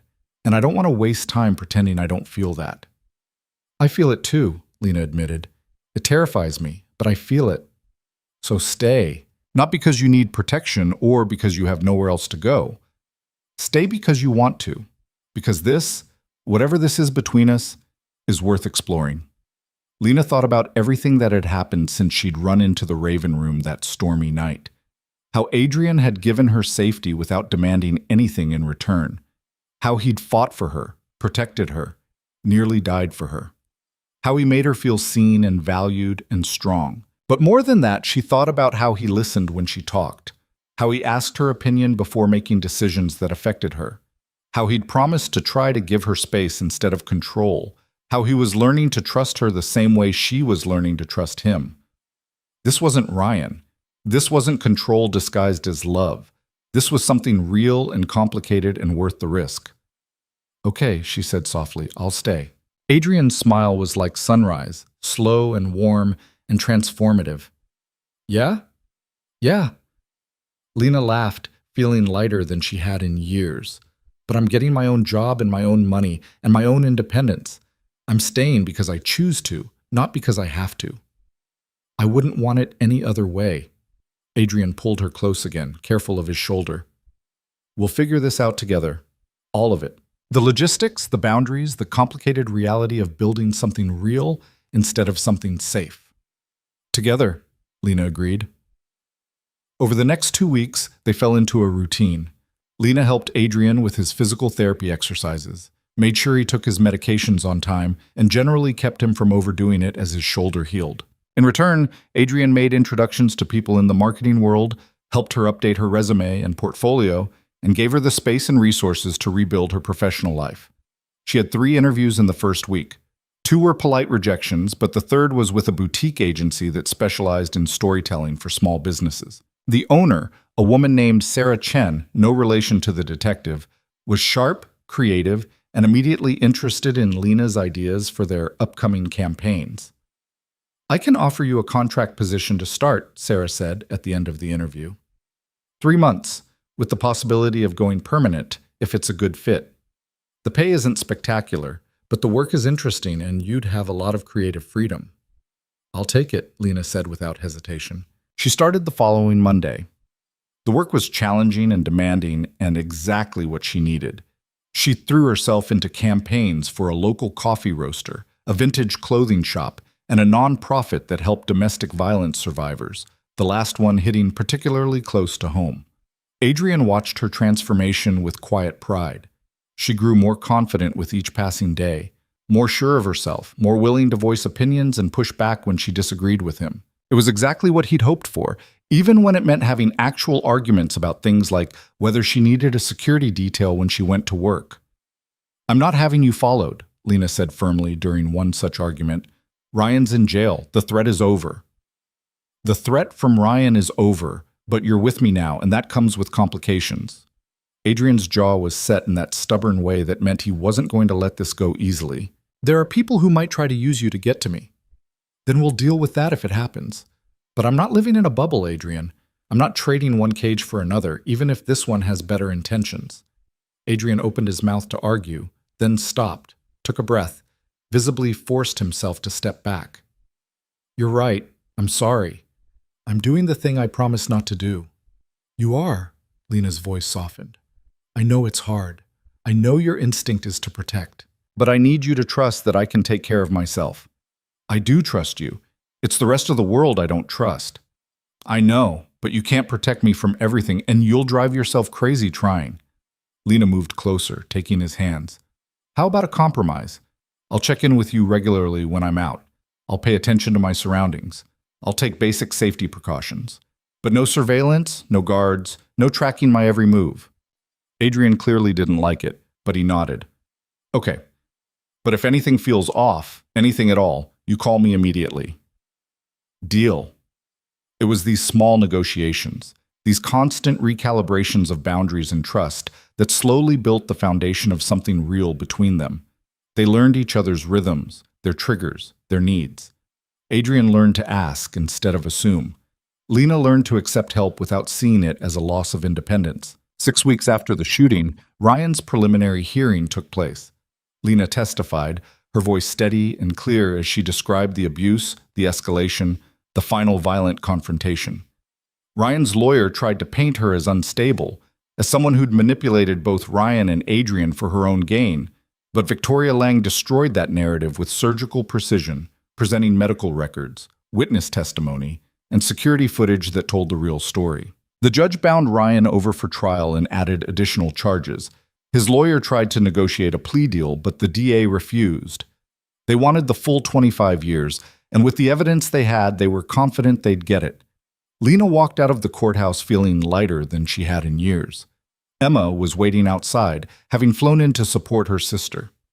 Adrian stood beside her, his shoulder finally healed enough to move without the sling, his presence solid and grounding. "How do you feel?" Emma asked, pulling Lena into a hug. "Free," Lena said simply. "For the first time in forever, I feel free." That night, they had dinner together, Lena, Adrian, Emma, and Margaret. They ate at a small Italian restaurant near the bar, talking and laughing like normal people with normal lives. Emma interrogated Adrian with the fierce protectiveness of an older sister, asking pointed questions about his intentions and his ability to treat Lena right. Adrian handled it with grace and honesty, never deflecting or making promises he couldn't keep. By the end of the night, Emma pulled Lena aside. "Okay, I like him. He's intense and a little scary, but he clearly adores you, and more importantly, he respects you." "He does," Lena smiled. "It's different than anything I've known before, complicated and messy and real." "Real is good. Real is what you deserve." Emma squeezed her hand. "I'm proud of you, Lena, for leaving, for surviving, for building something new. You're the bravest person I know." Lena felt tears prick her eyes. "I'm just doing what I have to do." "No, you're doing what you choose to do. There's a difference." Emma pulled her into another hug. "And that's everything." Later, after Emma had gone back to her hotel and Margaret had retired for the night, Lena and Adrian sat together in his apartment. The city lights glittered outside the window, casting shadows across the room. "Your sister likes me," Adrian said, sounding faintly surprised. "She does, though she threatened to castrate you if you ever hurt me, so don't get too comfortable." Lena laughed at his expression. "I'm paraphrasing, but that was the general sentiment." "Noted." Adrian pulled her closer. "For what it's worth, I have no intention of hurting you." "I know, but intentions and reality don't always align." Lena looked up at him. "We're going to mess this up sometimes. We're going to have fights and misunderstandings and moments where our damage makes us say the wrong thing. That's inevitable." "Probably. But as long as we keep talking, keep being honest, keep choosing each other even when it's hard, I think we'll be okay." Lena's hand found his. "I think we can build something that lasts." Adrian kissed her then, slow and deep, a promise written in the contact. When they broke apart, his eyes were serious. "I love you, Lena Carter. I know it's fast and probably crazy and definitely complicated, but I love you." Lena's breath caught. She'd been waiting to hear those words, afraid to hope for them, terrified of what they meant. But now that they were out there, hanging in the air between them, she realized she'd known for a while. "I love you too," she whispered, "even though you're bossy and overprotective and probably a little bit dangerous. Especially because I'm those things." Adrian's smile was warm and real and completely unguarded. "We're quite a pair, aren't we?" "The best kind of disaster." Lena laughed and kissed him again. And in that moment, wrapped in the arms of a man who'd saved her and been saved by her in turn, Lena finally understood what it meant to choose love instead of fear, partnership instead of control, a future instead of just survival. The road ahead wouldn't be easy.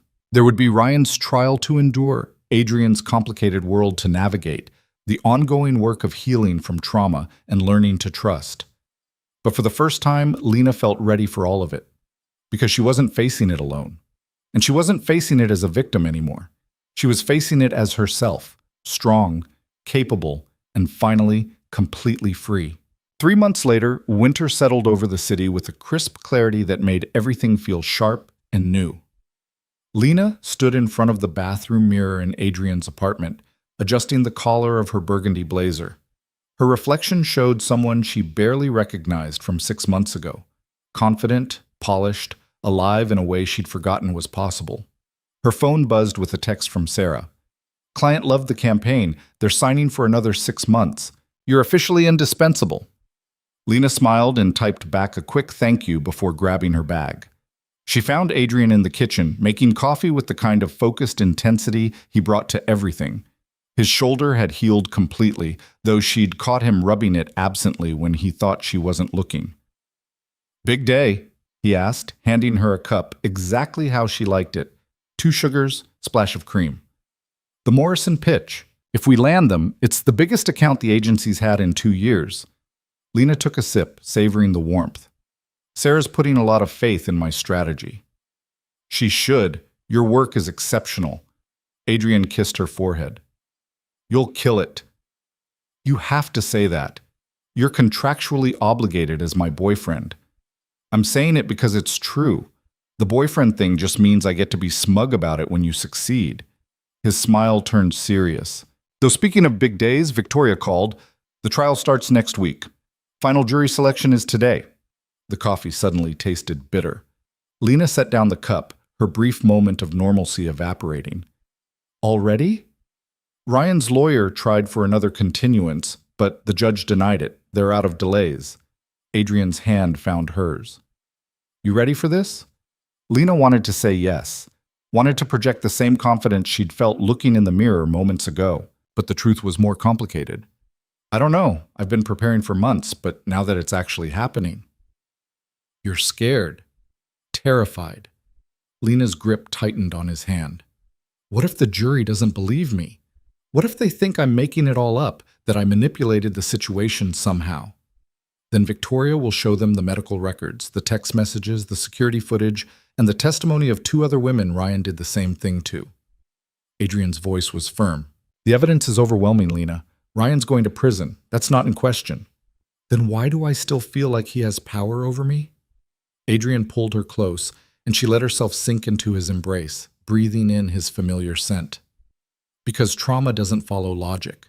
Because you spent 2 years learning to fear him, and that doesn't disappear just because he's locked up." His hand moved through her hair in a soothing rhythm. "But every day his power gets a little smaller. Every choice you make that's yours alone chips away at what he took from you. And when this trial is over, when he's sentenced and you never have to see his face again, you'll take back even more." Lena pulled back to look at him. "What if I fall apart on the stand?" "Then you fall apart. Victoria will give you time to compose yourself, and you'll continue. Or you won't. And the other evidence will speak for itself." Adrian cupped her face. "But I think you're stronger than you give yourself credit for. I think you're going to walk into that courtroom and tell your truth with the same courage you showed the night you confronted him with a gun in his hand." "That was different. I was running on pure adrenaline." "Maybe. But you also made a choice in that moment, to stand your ground instead of running, to try to reach him instead of letting someone else handle it. That took strength, Lena. The same strength that got you out in the first place." Adrian's thumb brushed across her cheek. "You're going to be fine, and I'll be there every single day right behind you, reminding you that you're not alone." Lena kissed him softly, gratefully. "I love you. You know that, right?" "I know." "I love you too." He glanced at the clock. "Now go nail that pitch. Show Morrison what they've been missing." The presentation went better than Lena had dared hope. The Morrison executives were engaged, asking smart questions, clearly impressed by the comprehensive strategy she'd developed for their brand relaunch.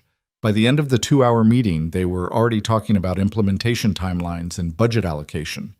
Sarah walked Lena out afterward, her expression equal parts proud and excited. "That was brilliant, absolutely brilliant. The way you anticipated their concerns and addressed them before they could even voice them? That's the mark of someone who really understands this business."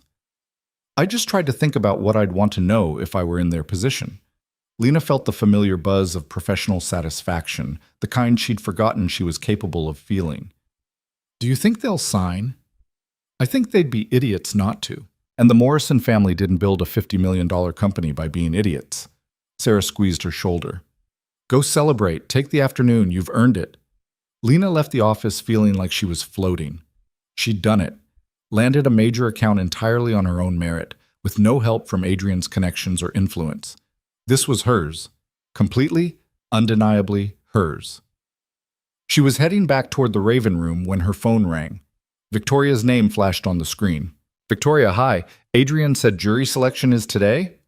Finished an hour ago. We've got a good panel, people who will listen to the evidence instead of buying Ryan's victim narrative. Victoria's voice was crisp, professional. But that's not why I'm calling. Ryan's lawyer reached out. They want to negotiate a plea deal.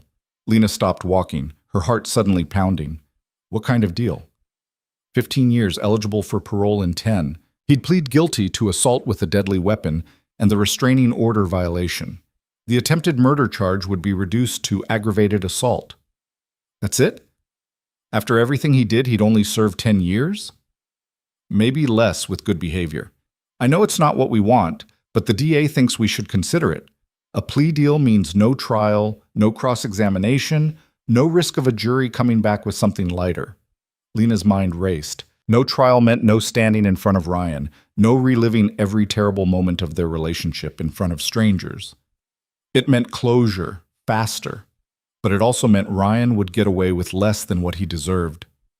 What do you think I should do? She asked. That's not my call. It's yours. Victoria's tone softened slightly. I can tell you that our case is strong, really strong. If we go to trial, I am confident we'll get a conviction on attempted murder, which carries 25 to life. But trials are unpredictable. Juries are unpredictable. A bird in the hand versus two in the bush. Can I think about it? You've got 24 hours. Ryan's lawyer wants an answer by tomorrow afternoon. Victoria paused. Talk to Adrian. Talk to your sister. Figure out what you need to move forward. Then call me. After hanging up, Lena stood on the sidewalk, people flowing around her like water around a stone. 10 years. In 10 years, Ryan would be 43, still young enough to rebuild a life. Still young enough to potentially hurt someone else. But she'd also be 38. Would she want to spend the next however many months trapped in a courtroom, reliving trauma, watching Ryan's lawyer try to tear her apart? Or did she want to close this chapter now, take the guaranteed conviction, and move on with her life? She walked the rest of the way to the bar in a daze. Adrian took one look at her face when she walked in and immediately led her to his office, closing the door behind them. What happened? Lena explained about the plea deal, watching his expression grow darker with each word. When she finished, he was quiet for a long moment, visibly struggling to control his anger. 10 years, he finally said, his voice tight. For 2 years of systematic abuse, for shooting me, for trying to kill you. 10 years. Victoria says our case is strong, that we'd probably get more if we went to trial. Probably. Adrian's jaw clenched. But not definitely. No, not definitely. Lena sank into the chair across from his desk. I don't know what to do. Part of me wants to fight, to make him face a jury, to make sure he gets everything he deserves. But another part just wants it over. I want to stop thinking about Ryan, stop having him take up space in my life. Adrian moved around the desk and crouched in front of her, taking her hands. Then that's your answer. This isn't about what Ryan deserves. It's about what you need. Is 10 years enough, though? What if he gets out and does this to someone else? That's not your responsibility. You can't carry the weight of every potential future Ryan might have. Adrian's voice was gentle but firm. You can only control your own choices, your own healing. If taking the plea deal means you get closure faster, if it means you don't have to spend months in trial reliving your worst memories, then that's what you do. You're not angry? You don't think I'm letting him off easy? I'm furious. I want Ryan to rot in prison for the rest of his miserable life. But that's my anger talking, not what's best for you. Adrian squeezed her hands. I'll support whatever you decide. If you want to take the deal, I'll be there. If you want to go to trial, I'll sit behind you every single day until it's over. Your choice, Lena. Always your choice. Lena leaned forward, resting her forehead against his. I want it over. I want to stop letting him control my life, even indirectly. I want to move forward. Then call Victoria. Tell her you'll take the deal. You're sure? I'm sure that you know what you need better than anyone else. Adrian kissed her softly. Make the call. I'll be right here.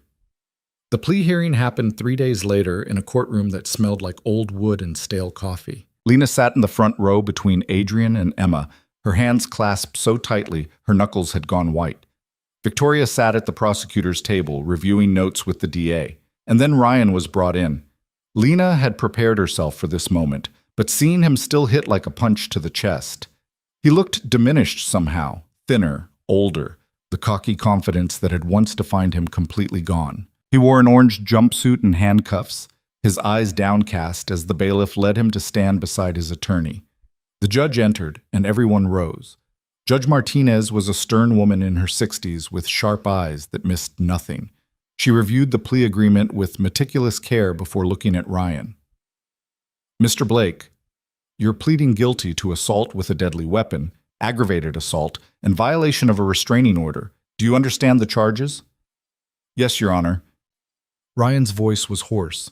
And you understand that by accepting this plea, you're waiving your right to a trial and admitting guilt to these crimes. Yes, Your Honor. The sentencing recommendation is 15 years with eligibility for parole in 10. Do you understand that this court is not bound by that recommendation and could impose a harsher sentence? Ryan's lawyer whispered something to him. Yes, Your Honor, I understand. Very well. Judge Martinez turned to the DA. Does the prosecution wish to make a statement? The DA stood, a tall black woman named Patricia Moore, who'd built her reputation on domestic violence cases. Your Honor, the people accept this plea with the understanding that it brings closure to the victim and ensures Mr. Blake will serve significant time for his crimes. However, we want it noted that Mr. Blake engaged in a pattern of escalating abuse over 2 years, culminating in a violent assault that nearly claimed 2 lives. This plea agreement should not be seen as leniency, but rather as consideration for the victim's well-being. Noted. Judge Martinez's gaze moved to Victoria. Does the victim wish to make a statement? Lena hadn't planned to speak.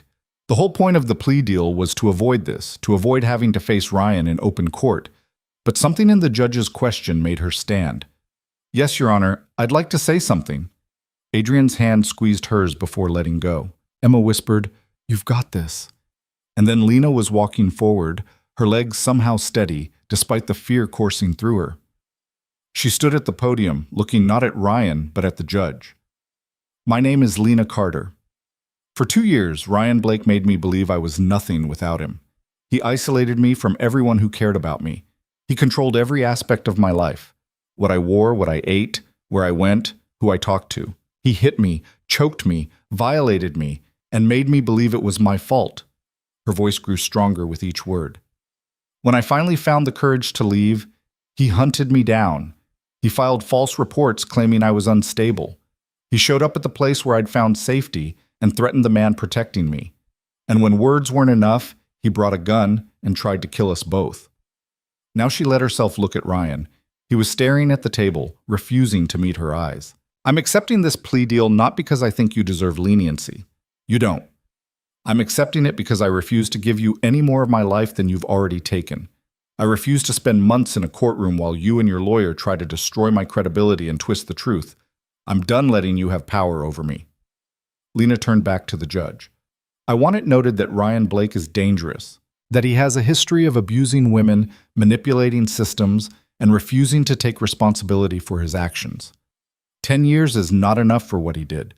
But it's enough for me to rebuild my life without him in it, and that's what matters. She walked back to her seat on trembling legs. Adrian's arm immediately went around her shoulders, grounding her. Emma grabbed her hand and held on tight. Judge Martinez studied Ryan with an expression of barely concealed contempt. Mr. Blake, you're a coward and a predator. You systematically destroyed a woman who trusted you, and when she had the courage to escape, you tried to murder her and the man who helped her.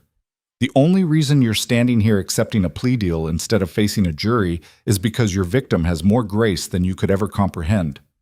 Ryan's lawyer put a hand on his arm, probably warning him to stay silent. I'm accepting this plea agreement, the judge continued, but I'm sentencing you to the maximum allowed under its terms. 15 years in state prison, no eligibility for parole until you've served a minimum of 12 years. And I'm recommending to the parole board that they consider the full pattern of abuse documented in this case when evaluating any future parole applications. Ryan's head snapped up. But the deal said 10. The deal said eligible for parole in 10 years, with the possibility of serving up to 15. I'm exercising my discretion to ensure you serve closer to the maximum. Judge Martinez's voice was ice. You're fortunate Ms. Carter chose mercy. I would not have been so generous. Bailiff, remove the defendant. As Ryan was led away, he finally looked at Lena. There was no remorse in his eyes, no recognition of what he'd done. Just anger and resentment, the same expression she'd seen 1,000 times before, but this time it didn't touch her. This time she was free of it. Outside the courthouse, reporters had gathered, having gotten wind of the case. Victoria handled them with professional efficiency while Adrian guided Lena and Emma to his car. You were incredible, Emma said once they were safely inside. The way you stood up there and just owned your truth. Lena, I've never been more proud of you. I didn't plan it. I needed him to know that he didn't win, that I'm not the broken thing he tried to turn me into. You're not. You're the strongest person I know. Emma hugged her tight. And now it's over. Really, truly over. Adrian drove them back to the Raven room in silence, his hand finding Lena's whenever he didn't need it on the wheel. When they arrived, Margaret was waiting with champagne and an elaborate spread of food. Heard the news, she said, pulling Lena into a hug. 12 years minimum. That's a victory, honey. It is.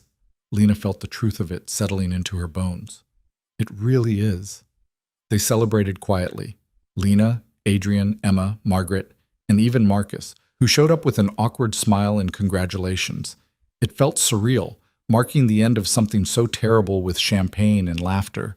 But it also felt right, like reclaiming joy from the ashes of trauma. Later, after everyone had left and it was just Lena and Adrian in his apartment, she stood at the window looking out at the city. Adrian came up behind her, wrapping his arms around her waist. How do you feel? He asked. Lighter, like I can finally breathe all the way.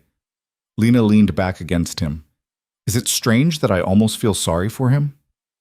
No, it means you're human, that you didn't let what he did turn you cruel. Adrian's lips brushed her temple. But don't waste too much pity. Ryan made his choices. Now he lives with the consequences. I know. And I'm glad he's going to prison. I am. But I also can't help thinking about what broke inside him to make him like that. What happened that turned him into someone who could hurt people and feel justified doing it? That's not your burden to carry. Adrian turned her to face him.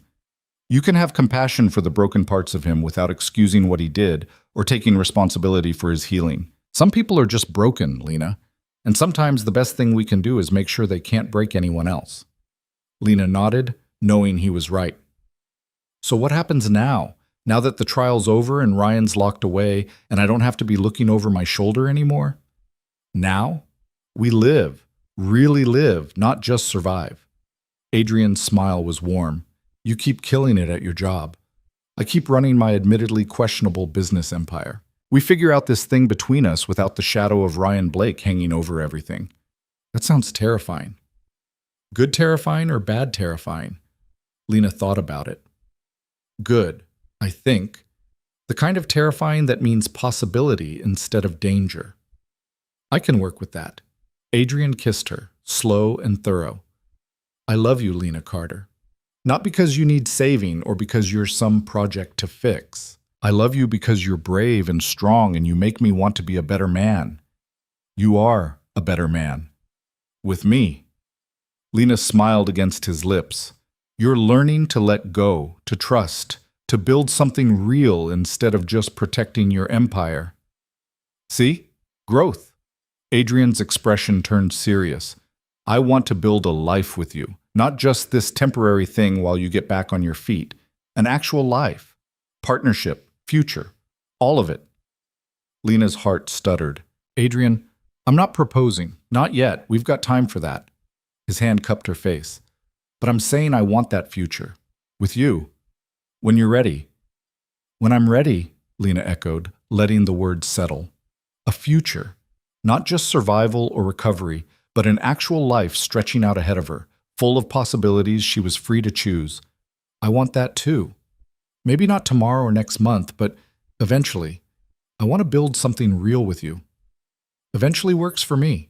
Adrian pulled her close, and they stood like that, wrapped together, looking out at the city that had witnessed both her destruction and her rebirth. 6 months later, spring arrived with the kind of warmth that made everything feel new again. Lena stood in the empty apartment on the 3rd floor of a renovated brownstone, sunlight streaming through tall windows, and felt something click into place. "This is it," she said to Adrian, who was examining the crown molding with a critical eye. "This is the one." "You sure? The kitchen's smaller than the last place we looked at." "I don't care. Look at the light. Look at this space."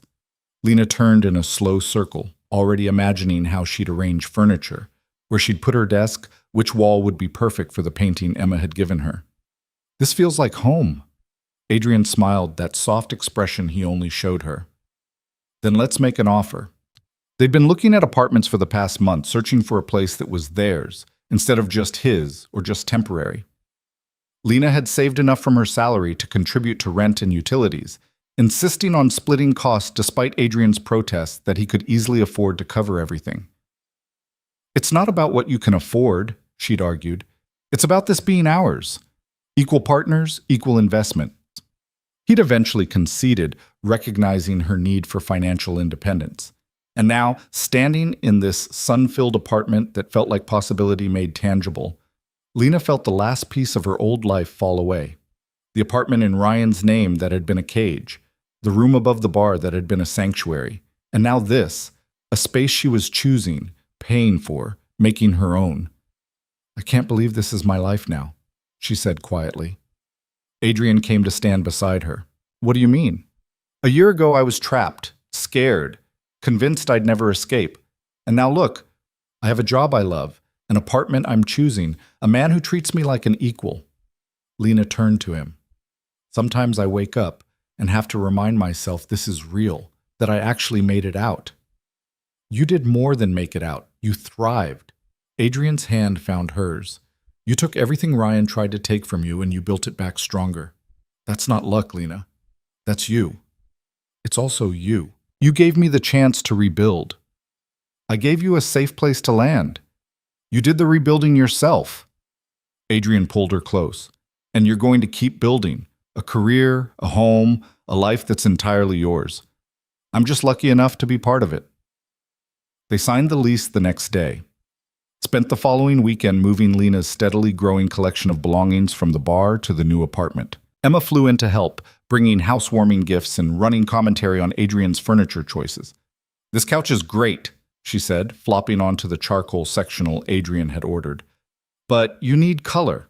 Throw pillows, art, something that isn't various shades of gray." "I like gray," Adrian protested. "Gray is boring. Lena, back me up here." Lena looked between them, fighting a smile. "I think we can compromise. Some gray, some color. Best of both worlds." By evening, the apartment was coming together. A mix of Adrian's minimalist aesthetic and Lena's slowly rediscovered love of vibrant textiles and artwork. It wasn't perfect, but it was theirs. A space they'd built together, full of compromise and collaboration instead of control. That night, after Emma had left and they'd finally gotten the bed assembled, Lena and Adrian lay tangled together in the dark, exhausted but happy. "Thank you," Lena said softly. "For what?" "For giving me the space to become myself again, for not trying to save me or fix me or turn me into someone convenient." She propped herself up to look at him. "For loving me as I am, damage and all." Adrian's hand moved through her hair. "Your damage doesn't define you. Neither does your strength. You're just you. Complicated and real and exactly who you're supposed to be." He smiled. "Though for the record, I think you saved yourself. I just provided the location." "Well, we saved each other," Lena corrected. "You were so closed off when I met you, so controlled and careful.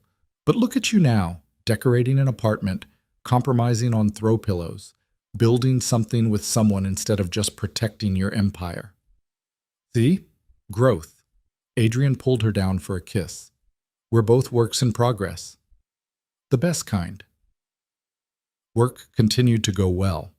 The Morrison account was a massive success. leading to 3 more major clients signing with the agency. Sarah promoted Lena to senior strategist, giving her a team to manage and even more creative control. Lena threw herself into the work, discovering she had a knack for mentoring younger marketers, for helping them find their voice the way she'd had to find hers again. Adrian's businesses continued to thrive in their various gray areas, though Lena noticed he was being more selective about which opportunities he pursued. When she asked about it, he'd shrugged and said something about wanting to sleep better at night. She suspected her influence was part of that calculation, and she couldn't quite bring herself to feel bad about it. They learned each other's rhythms, their patterns, their needs, learned to fight productively instead of destructively, to voice concerns before they festered into resentment, to give each other space when needed and closeness when wanted. It wasn't perfect. They still had moments where Adrian's protective instincts overrode his judgment, or where Lena's trauma made her see control where none was intended. But they worked through it, always coming back to the foundation of honesty and choice they'd built. Emma visited regularly, becoming friends with Margaret and even warming up to Marcus, who she'd initially called the scary henchman. Adrian's sister flew in from Seattle 6 months after the trial, wanting to meet the woman who'd apparently transformed her notoriously closed-off brother into someone who smiled regularly and talked about the future. "I like you," Olivia Voss declared over dinner, her directness eerily similar to her brother's. "You're good for him. He's less of an emotionally constipated robot when you're around." "Olivia," Adrian warned. "What?" "It's true. You were turning into some kind of Grey's Anatomy villain before Lena showed up, all brooding and controlling and refusing to let anyone close." Olivia turned to Lena. "Thank you for making him human again." "I didn't do anything," Lena said, though she was smiling. "He did the work himself." With significant motivation, Adrian's hand found Lena's under the table. Turns out having someone worth changing for makes all the difference. The first anniversary of the night Lena had run into the Raven Room arrived with little fanfare. She hadn't planned to market, hadn't wanted to make a big deal out of what had been the worst night of her life. But when she woke that morning to find Adrian already up, making coffee in their sun-filled kitchen, she felt the weight of how far she'd come. "Morning," he said, handing her a cup. "Sleep okay?" "Yeah, you?" "Mostly." Adrian leaned against the counter. "I was thinking about what today is. A year since you walked through my door. I know, I've been trying not to think about it too much. We don't have to market if you don't want to. But I was thinking maybe we should acknowledge it somehow. Not the trauma or the fear, but the fact that you survived, that you chose to keep going." Lena considered that. "What did you have in mind?" "Dinner at the Raven Room, just us, Margaret, and whoever else you want there. A quiet celebration of resilience instead of victimhood." It was exactly the right thing. Not making the anniversary about Ryan or what he'd done, but about what Lena had overcome, about the life she'd built from the ashes. "Okay," she said. "Let's do it." That evening, they gathered at the bar. Lena, Adrian, Margaret, Emma, who'd flown in specifically for this, Victoria, who'd become a friend beyond just a lawyer, and even Detective Chen, who'd followed up periodically to check on Lena's well-being. It was small and intimate and perfect. "A toast," Margaret said, raising her glass, "to Lena Carter, who ran into a storm and came out the other side stronger than ever." "To surviving," Emma added. "To rebuilding," Victoria said. "To choosing yourself," Adrian finished, his eyes on Lena. They drank, and Lena felt tears prick her eyes. Not sad tears, but the kind that came from being seen and valued and celebrated by people who actually knew her, people she'd chosen to let in. "Thank you," she said quietly.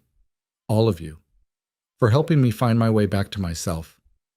"You did the hard part," Margaret said. "We just provided the space for you to do it."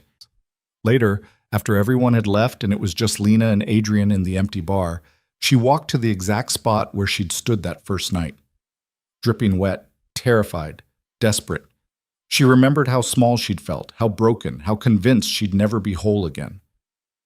"What are you thinking?" Adrian asked, coming to stand beside her. "That I'm not that person anymore. The girl who stood here a year ago, she was so scared, so convinced she was nothing without Ryan." Lena turned to him.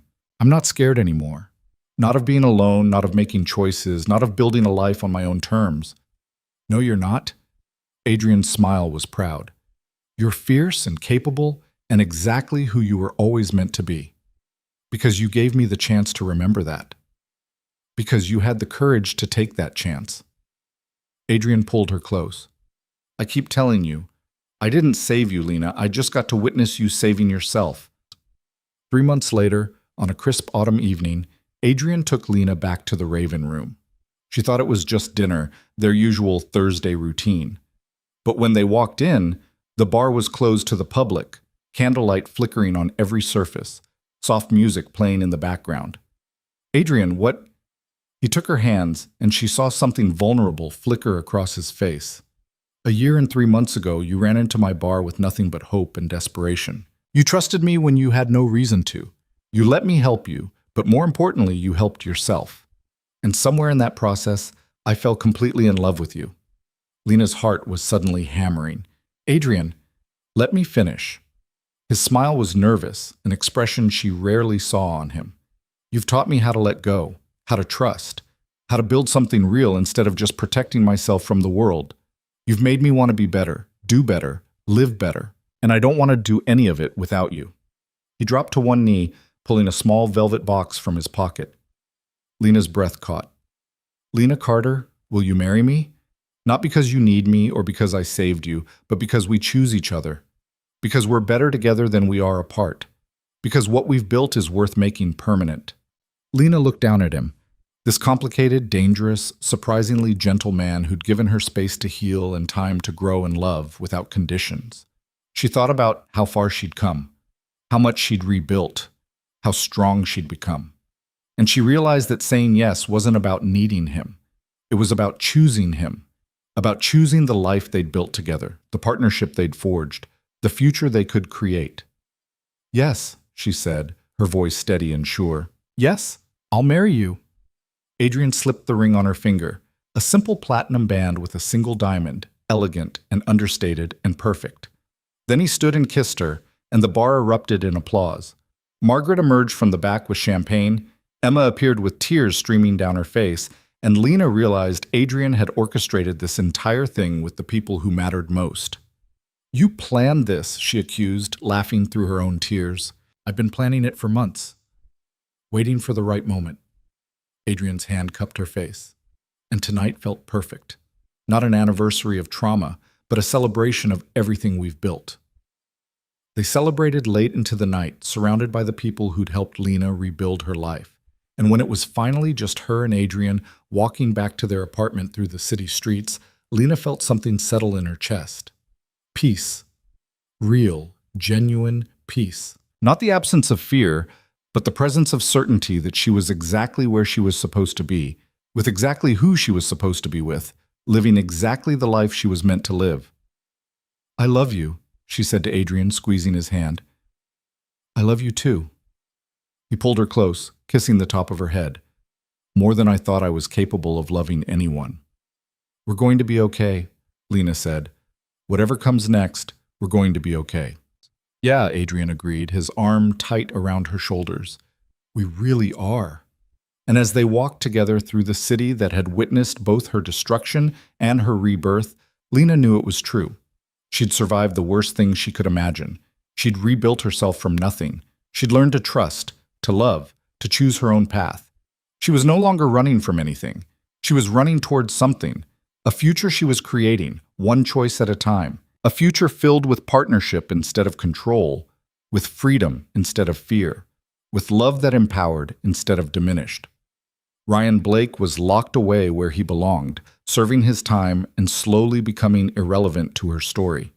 The trauma he'd inflicted would always be part of her, but it no longer defined her.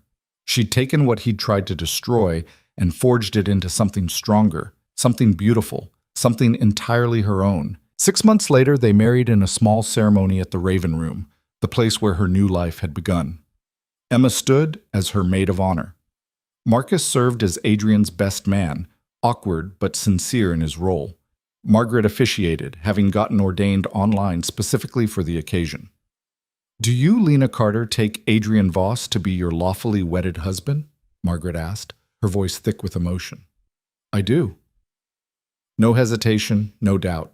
And do you, Adrian Voss, take Lena Carter to be your lawfully wedded wife? I do. firm and certain. Then by the power vested in me by the internet and the state, I now pronounce you husband and wife. Kiss her already, boss. Adrian pulled Lena close and kissed her thoroughly, to the applause and cheers of their small gathering of friends and family. And in that moment, Lena felt the last piece of her old life slip away completely. She was no longer Ryan's victim. She was no longer the scared woman who'd run into a storm with nowhere to go. She was Lena Voss, wife, professional, survivor, warrior. A woman who'd faced her worst nightmare and come through it stronger. A woman who'd learned that sometimes escaping one cage and choosing to build something with someone else wasn't weakness. It was the bravest thing she could do. And as she looked into Adrian's eyes, saw the love and respect and partnership reflected there, she knew with absolute certainty that she'd made the right choice. Not the easy choice, not the safe choice, but the right one.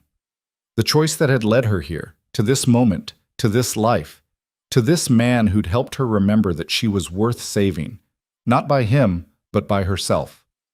Together they walked out of the bar and into the rest of their lives, ready for whatever came next. Not because they weren't still dealing with their respective damage, but because they'd learned how to deal with it together. Not perfectly, but honestly. Not without struggle, but with commitment. And that, Lena thought as Adrian's hand found hers in the darkness, was what love really looked like. Not the fairy tale version that erased all problems, but the real version, where two damaged people chose each other anyway and built something beautiful from the pieces. She'd run into that storm a year and a half ago with nothing but fear driving her forward, and she'd found something she never expected, not just safety, but herself. Not just survival, but a life worth living. And that made every terrifying step, every painful choice, every moment of doubt completely worth it. Because she was finally, completely, undeniably free.